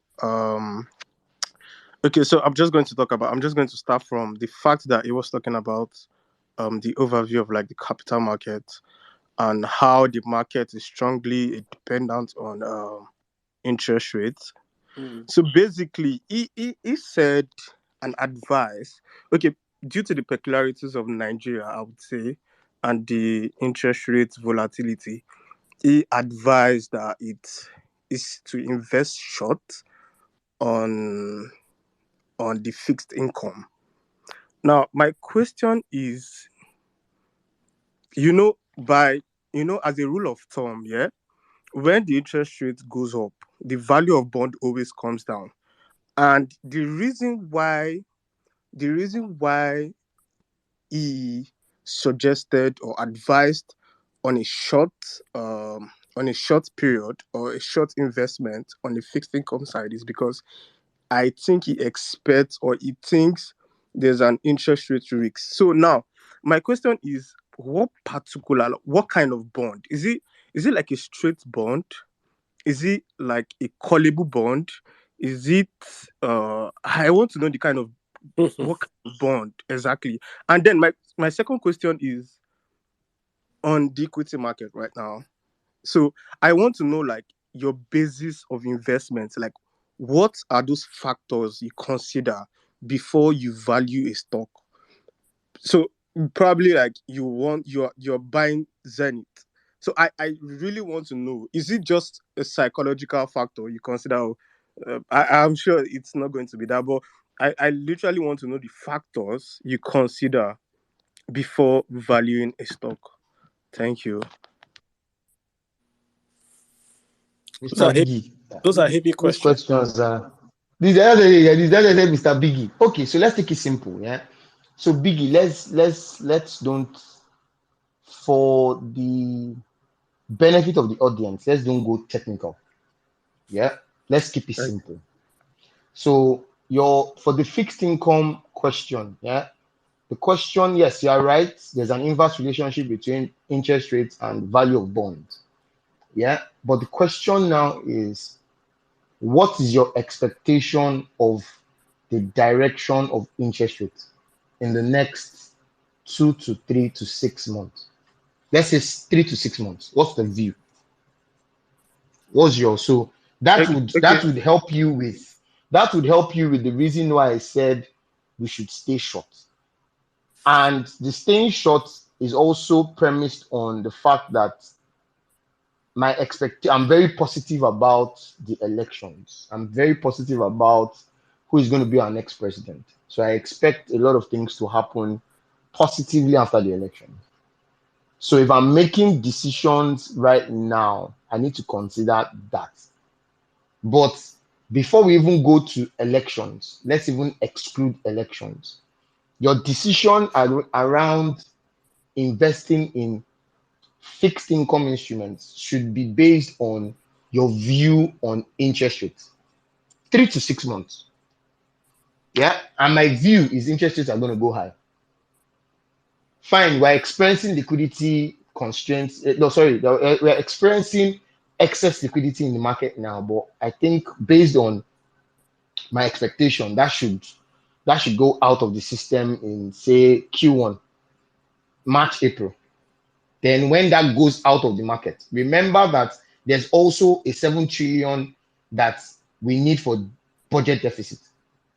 And the question to that is, or the view to that is the federal government going to be aggressive about borrowing?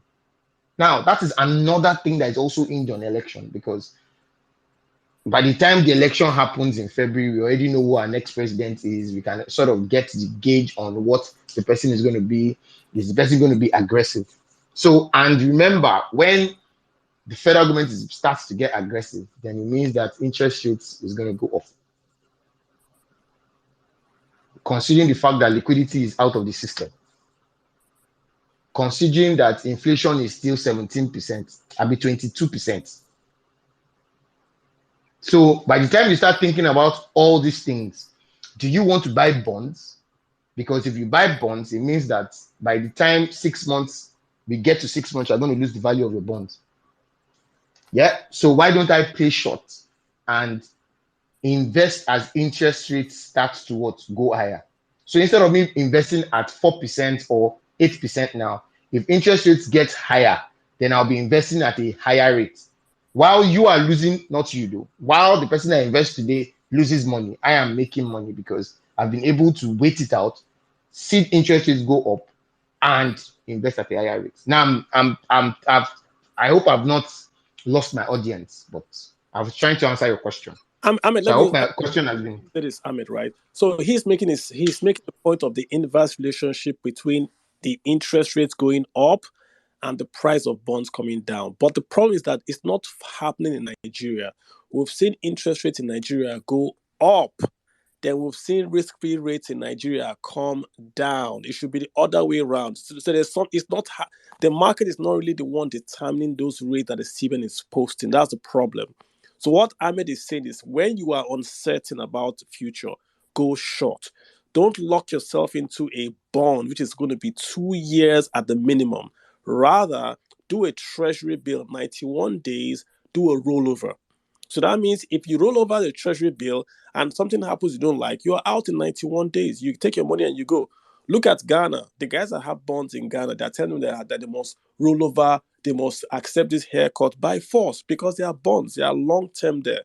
So when you're not sure of tomorrow, you go very, very short-term. That's what Ahmed is saying. So it's not really the return or the inverse relationship he's talking about, but election is going to be in February. From February ending, the economy of Nigeria is going to change because the expectation of the growth of the presidency would happen immediately in the market. It won't wait for June. So, for instance, if a certain candidate wins, dollar is going to crash to 500. Write it down. It will crash to 500. So, if that person wins and you have bonds on 500, what are you going to do? So, you want to be very careful that you don't lock yourself into a long-term position when you're uncertain about the next 30 days in front of you. That's what he's trying to say. Yeah.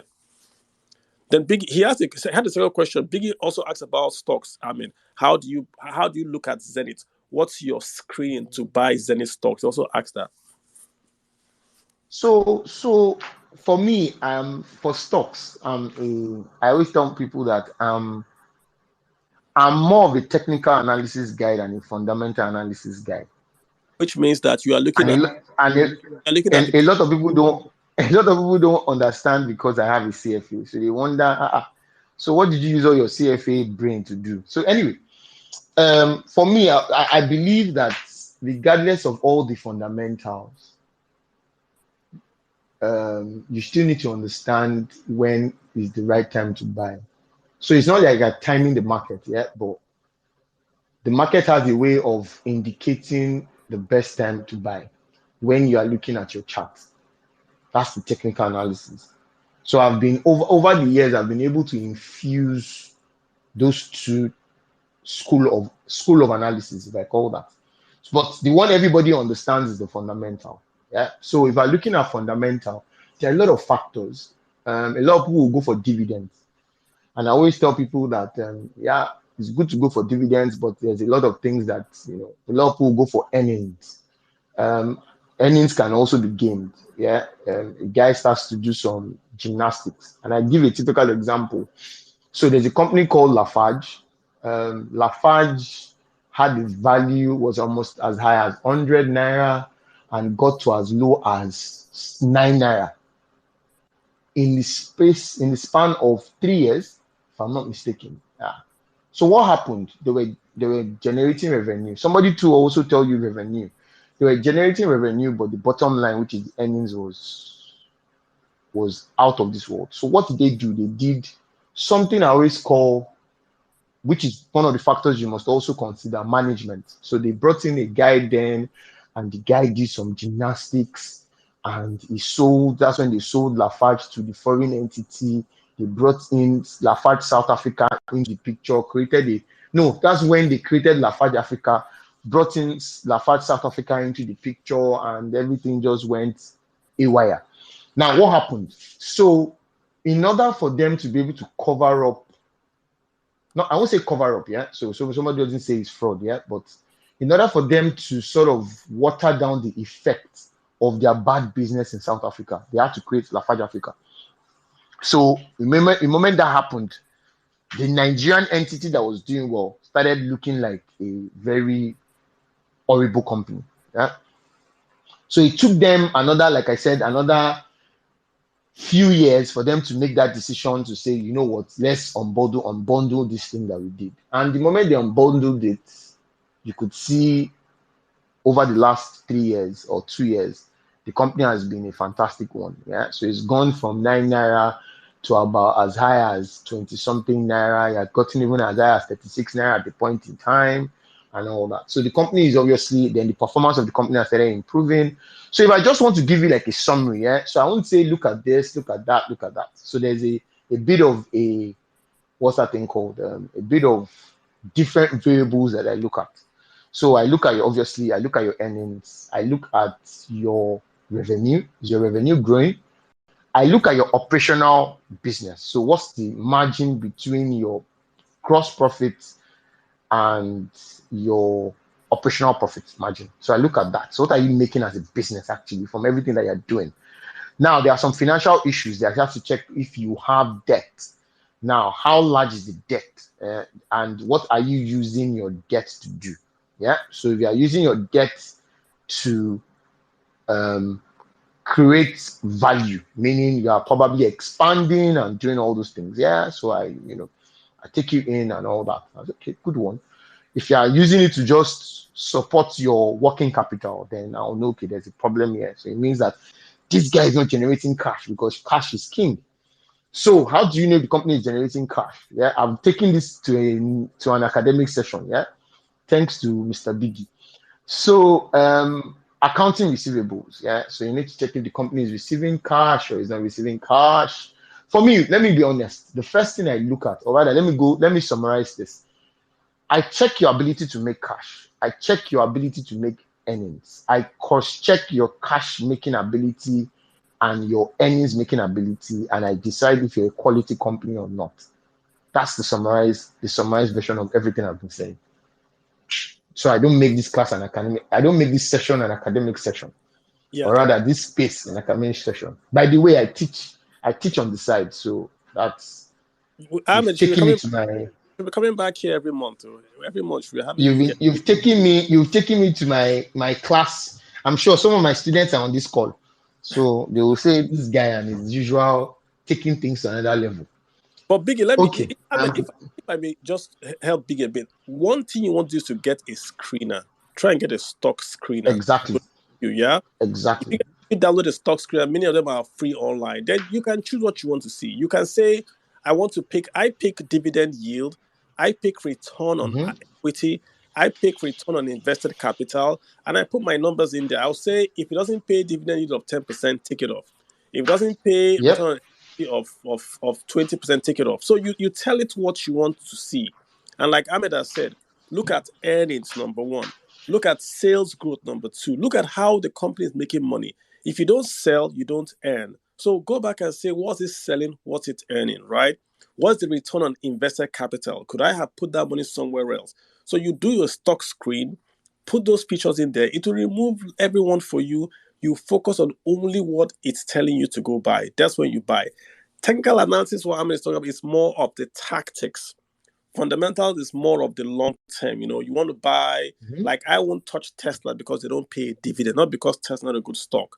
But if you're a long term guy, you can say, well, Tesla will pay dividends tomorrow. Go buy it. But it wouldn't come onto my screen because my screen only has dividend paying stock. Dividend yield.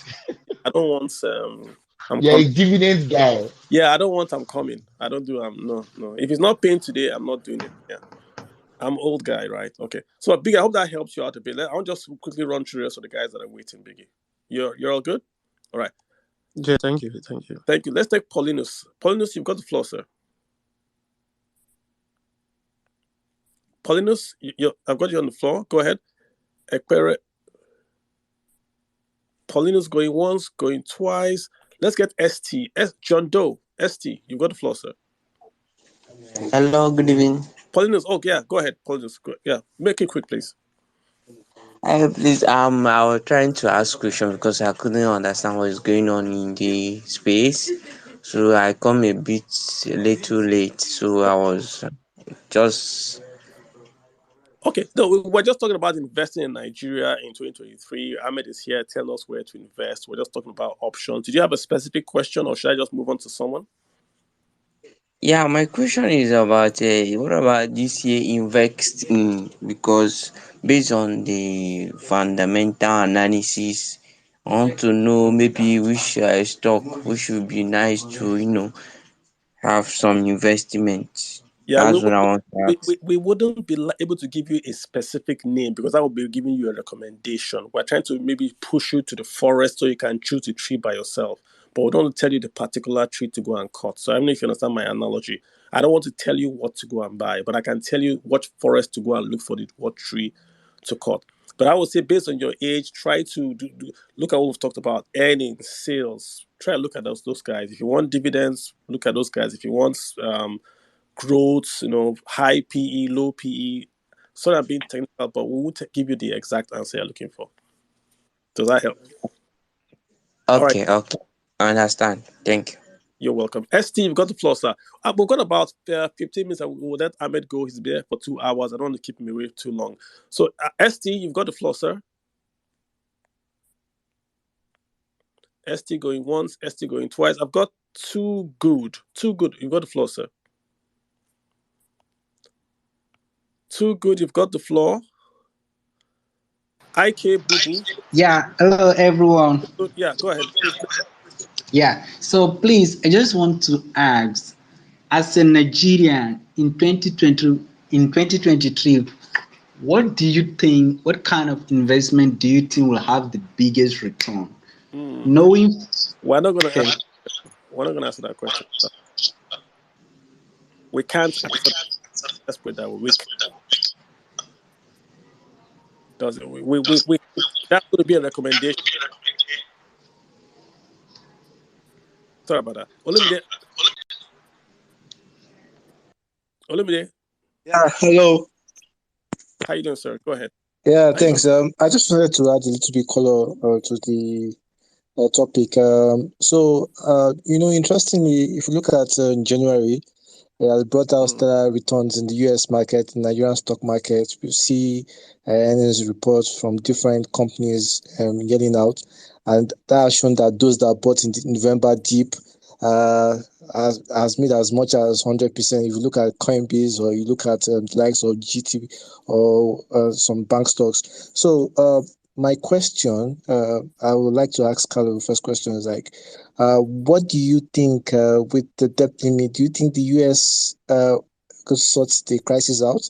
And if that they don't sort it out, what effect does it have on the market? Secondly, election in Nigeria is coming to play. We're seeing that the liquidity in the market is not as it should, despite the returns we're seeing. And that's probably because foreign portfolio participation is at record low. Even the last time the Nigerian stock exchange CEO spoke, he said that foreign entry into ETFs are zero. So my question is, Carlo, what candidate do you think will be able to attract the foreign portfolio investment? Thank you. Gotcha. So on the first question to do with the debt ceiling, just to explain what's going on. In America, the government cannot borrow unless how does it work? The Treasury cannot borrow unless the Federal is... Okay, to keep it simple, America has a debt ceiling. They cannot borrow more than the debt ceiling. That's the word, right? So they've passed the debt ceiling now. So they cannot borrow unless they raise the ceiling, then they can borrow below the ceiling. So it's politics. The Democrats is the president. The Republicans control the House of Representatives. In America, all fiscal, i.e. all spending, comes from the House of Representatives.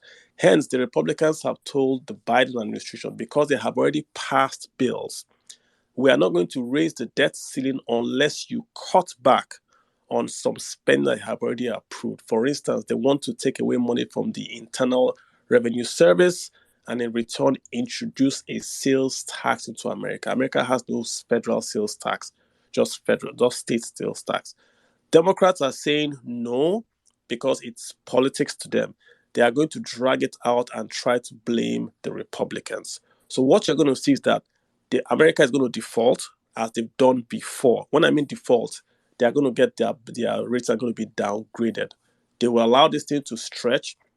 Both parties would watch who is blamed by the American people. But ultimately, Joe Biden is a Democrat and he's the president. He has got to negotiate. Obama also faced the Republicans in the exact same situation.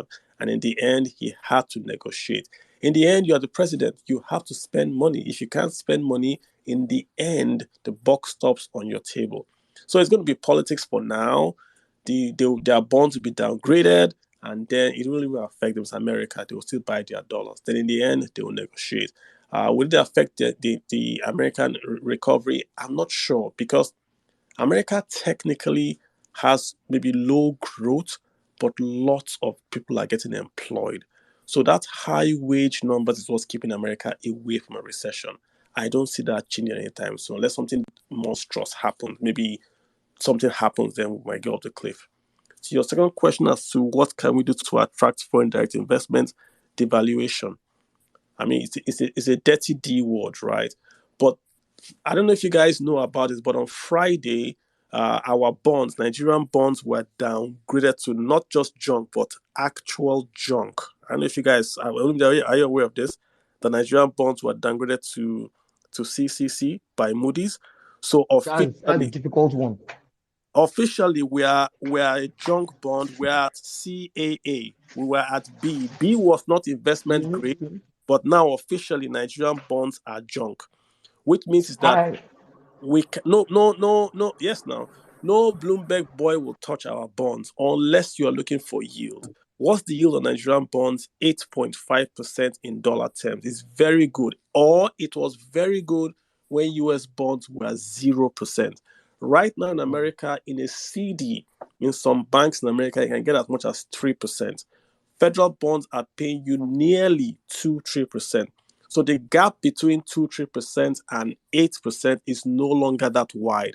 So Nigerian bonds now have to either increase their yield to just stay competitive. This is the problem. So 8.5% for a Euro bond for Nigeria for 30 years may not look like that discount when if you hear what they wrote about Nigeria and this rating, you cry. I mean, they said we are broke and we have no plan to get ourselves out of being broke. This is Moody's. It's online.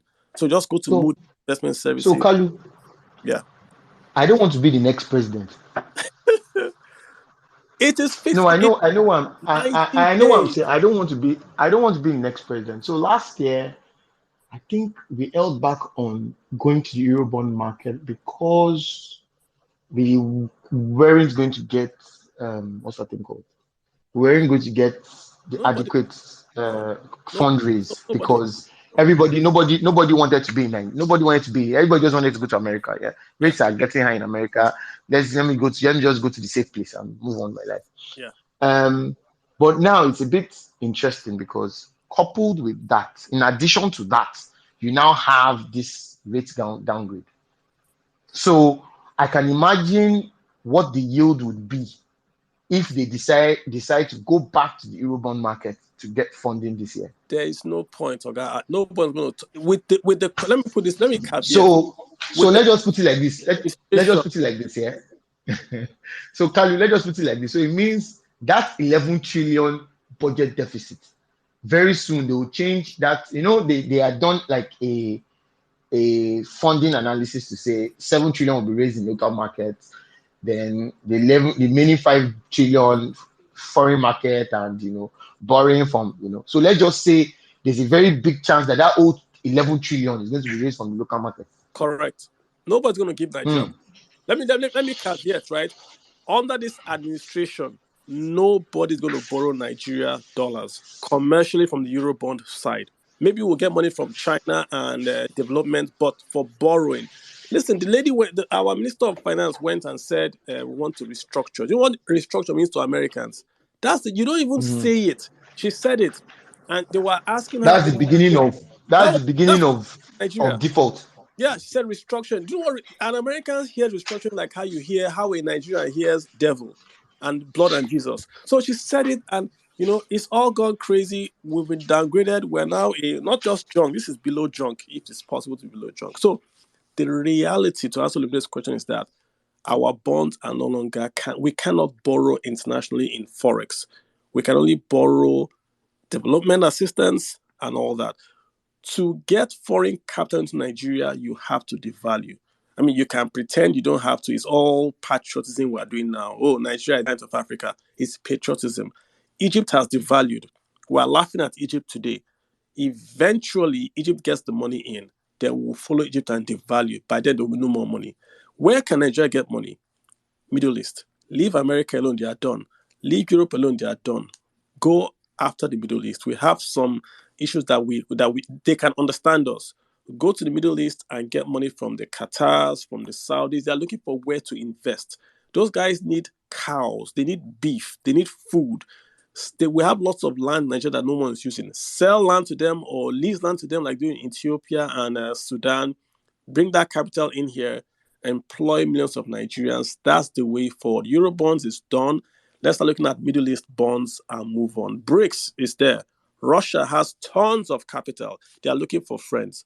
Go to Russia and let's get moving. But Ahmed, to answer your point, all these problems we see in Nigeria, foreign exchange currency, exchange rate currency, Olumide is fixed in 90 days. 90 days is just me being cavalier, right? It can be fixed in 5 minutes. 5 minutes. You can fix the foreign exchange. You can fix it in 5 minutes. But they don't want to do it. They know what to do. They don't want to do it because it spoils their image of being for the quote-unquote people. Olim, do you have any follow-up? Olimide? All right. Let's get Ayo in here. Ayo. Ahmed, so sorry. Ahmed, you billed us for 2 hours. Okay.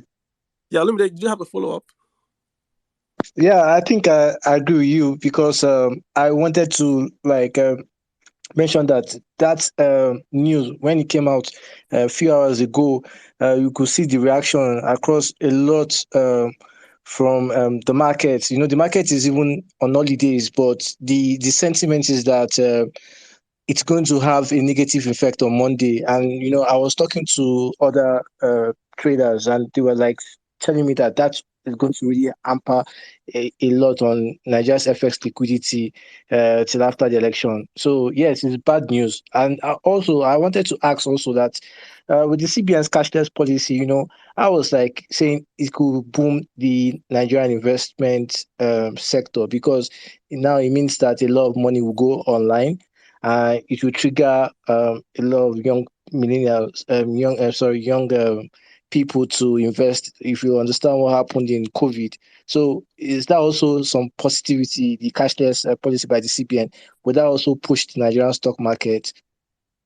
I think you're right. I think you're right there. I think what people are looking at is a cashless policy, not looking at the infrastructure that would be created to solve the problem. I was on Twitter today. Nigerians were complaining, oh, I need money for this, I need money for that. I went to Kenya 10 years ago. They were buying rice with M-Pesa, Mama Put. Kenya, not Lagos or Kenya. Are we more educated? Are they more educated, or they have more infrastructure than us in Nigeria? The Nigerians just like their comfort zone. What do you need 100,000 naira for that you cannot do with a check, mobile transfer, POS, all that stuff? Tell me what you need 100,000 naira in cash for. You want to pay Danfo driver, use your 5 naira. They didn't touch 5 naira, they didn't touch 10, they didn't touch 100. But why do you need 100,000 naira cash? We have phones. Giant of I Africa. want to feel my money. It's on your phone. Why am I not using I Nitel? want to feel it. It's not on my You phone. My want to phone is spray. not. You're a big I want man. to feel the Spray. money. You want to spray. No, not spray. Not spray. I want to feel it. I want to hold We money. I want to hold my money move and hold my forward. money close to my chest. We have to move forward in this country. We cannot be carrying millions of money, millions of cash in the hinterland, not in the banks, not under monetary supervision, fueling inflation. Let the money go to the banks. Use your phone. You don't need a bank account today to transfer money. If you have a phone, you have a bank account. You don't need to be educated. You need just SMS. It doesn't have to be a smartphone. So guys, let's move forward. I think the opportunity is going to be lots of young people are going to say, we're going to create apps for the unbanked. You will soon see e-Kombi Boss app where you can pay for your bus to 10 naira with a token. You'll soon see it. Someone's going to create it. So Lagos bus will have this little token like they have in India on the side of the bus. You scan the QR code, you pay. Driver will get bing in his pocket. That's what you'll see very soon. It cannot happen unless you force people to change. Nigerians are comfortable with cash. I get it, but we have to move forward. You cannot be. I went to the market in Yobe, the large cattle market in Yobe, the second largest in West Africa. They put the cash on the floor, not just naira, sefa, naira. It's on the floor, cash to trade cows. I don't blame them. If you go to Alaba, go to Onitsha, same exact thing. Cash is expensive. It's inefficient. It's an opportunity for you, if you are listening, you're an IT guy, to develop apps for the unbanked and for the small SMEs. You have a small booker, you have a small shop, you want to pay. GT has virtual POS. On your phone, you can do POS from your phone. Get a small app like on your watch. You can pay with your watch. Get it out to those bookers. People would grab it and run with it. Oga AOB, I've kept you here for 2 hours. If you want to stay aside, if you want to go, I would appreciate you. We have lots of folks that want to ask you a question. It's your call, sir. Thank you very much, Carlo. It's always a pleasure. But I have to go. Thank you. One, I'm not at home. Two is I just got an emergency call just now. So thank you very much, everybody. Thank you for having me. Kalu, we could do this every month, though. Actually, we could do this every month. I will. So I We would. actually do it like I said every month. Let me just get Kobe in We could here. do this every month. Yeah, Kobe, real quick. My guy is going. Kobe, what's your question? Thank you. Thank you very much. This is a very short question. How would you advise a novice investor who is already who is 37? Thank you. Okay, last question before you go out. Kobe, very simple response. Send me a DM and we would assist you in achieving your investment goals. Simple. Awesome. Thank you. And Kobe, Like I said, it's never too late to invest. It's never too late to achieve your financial goals. I'll try to be here just to answer the few questions that are here. Then I'll let you go. Thank you so much from all of us here. We do appreciate your time and your presence. We don't take it for granted, and I think we've been richly blessed by you being here. So thank you so much. Yeah. Thank you very much, Carlo. Thank you very much. Yeah. And do have a fantastic evening and a weekend. Yeah. Go Chelsea. Thank you, sir. Yeah. All right, Kobe. What did I say? Kobe, see, if you want to invest, the most important element to invest is called, I think she's dropped off. No, I'm here. Okay, it's your asset allocation. Your asset allocation. That simply means, where do you want to allocate your disposable investments to? What assets do you want to take it to? That's the most important determinant of if you're going to make a profit. Now, there are 3 questions you must answer. How old are you? Simply means how long can you invest? What's your risk profile? Tells us where you can invest. And of course, why are you investing? So let's come back to you and say, okay, if I'm a certain age, what is the objective of that age? If you are, say, from 20 years to, say, 40 years, those guys have the objective of what we call capital appreciation. They want to appreciate their capital because at that age, they don't earn as high as they would earn in later years. So when you start a job, you have lower earnings but more time, right? So those guys want to invest a lot and grow their principal. But as they start to go from 50 to 60 to 70, their objective tends to change back into consolidation and basically removing the risk from their portfolio and going more into fixed capital. So you would then see that as a younger person, you are buying stocks, you are buying property that is really in a isolated location because you want to grow your principal. And as you're getting older, you are transiting from risk to income. So if you are 37, that tells me minus your age from 100, right? That tells you, rule of thumb, how much we think you should put in equities. Should you put more or less? In this case, we think you should put more because you have some years ahead of you. We want you to grow that capital. Why? Because there's inflation ahead of you. So you want to grow faster than inflation. As you then start to go, when you minus 100 from your age, if it starts to be a negative number, you want to start to go towards fixed deposits, which means you are going into bonds and fixed deposits more than equity. So I would say go into go into stocks, equities, right? That sector, you should be overweight in that sector. Go into the middle part of your portfolio should be more of, say, properties, then very, very little in fixed income. Your goal is to grow faster than inflation. You have some space ahead of you to accommodate risk should your portfolio go to zero today or next year. Try to grow. Then, as you get older, try to claw back that growth and then go into income. That's what I would say. So, the portfolio you're going to build is going to be overweight in equities and properties for now. As you go along, you start to pull back from equities and do more of property and fixed income. Good things, I have a book and it's all in that book. I'm not plugging the book, but please, it's in the book. ETFs, how to invest, how to do asset allocation. I give you pictures. I tell you how to do it, how you take your age and what it means for you. Kobe, please get it. If you have a question, then you can ask me, right? Well, did I help you? Yeah, that's very good. I have some few notes already, and I'll look out for your book. Thank you. Super. That's so helpful. Excellent.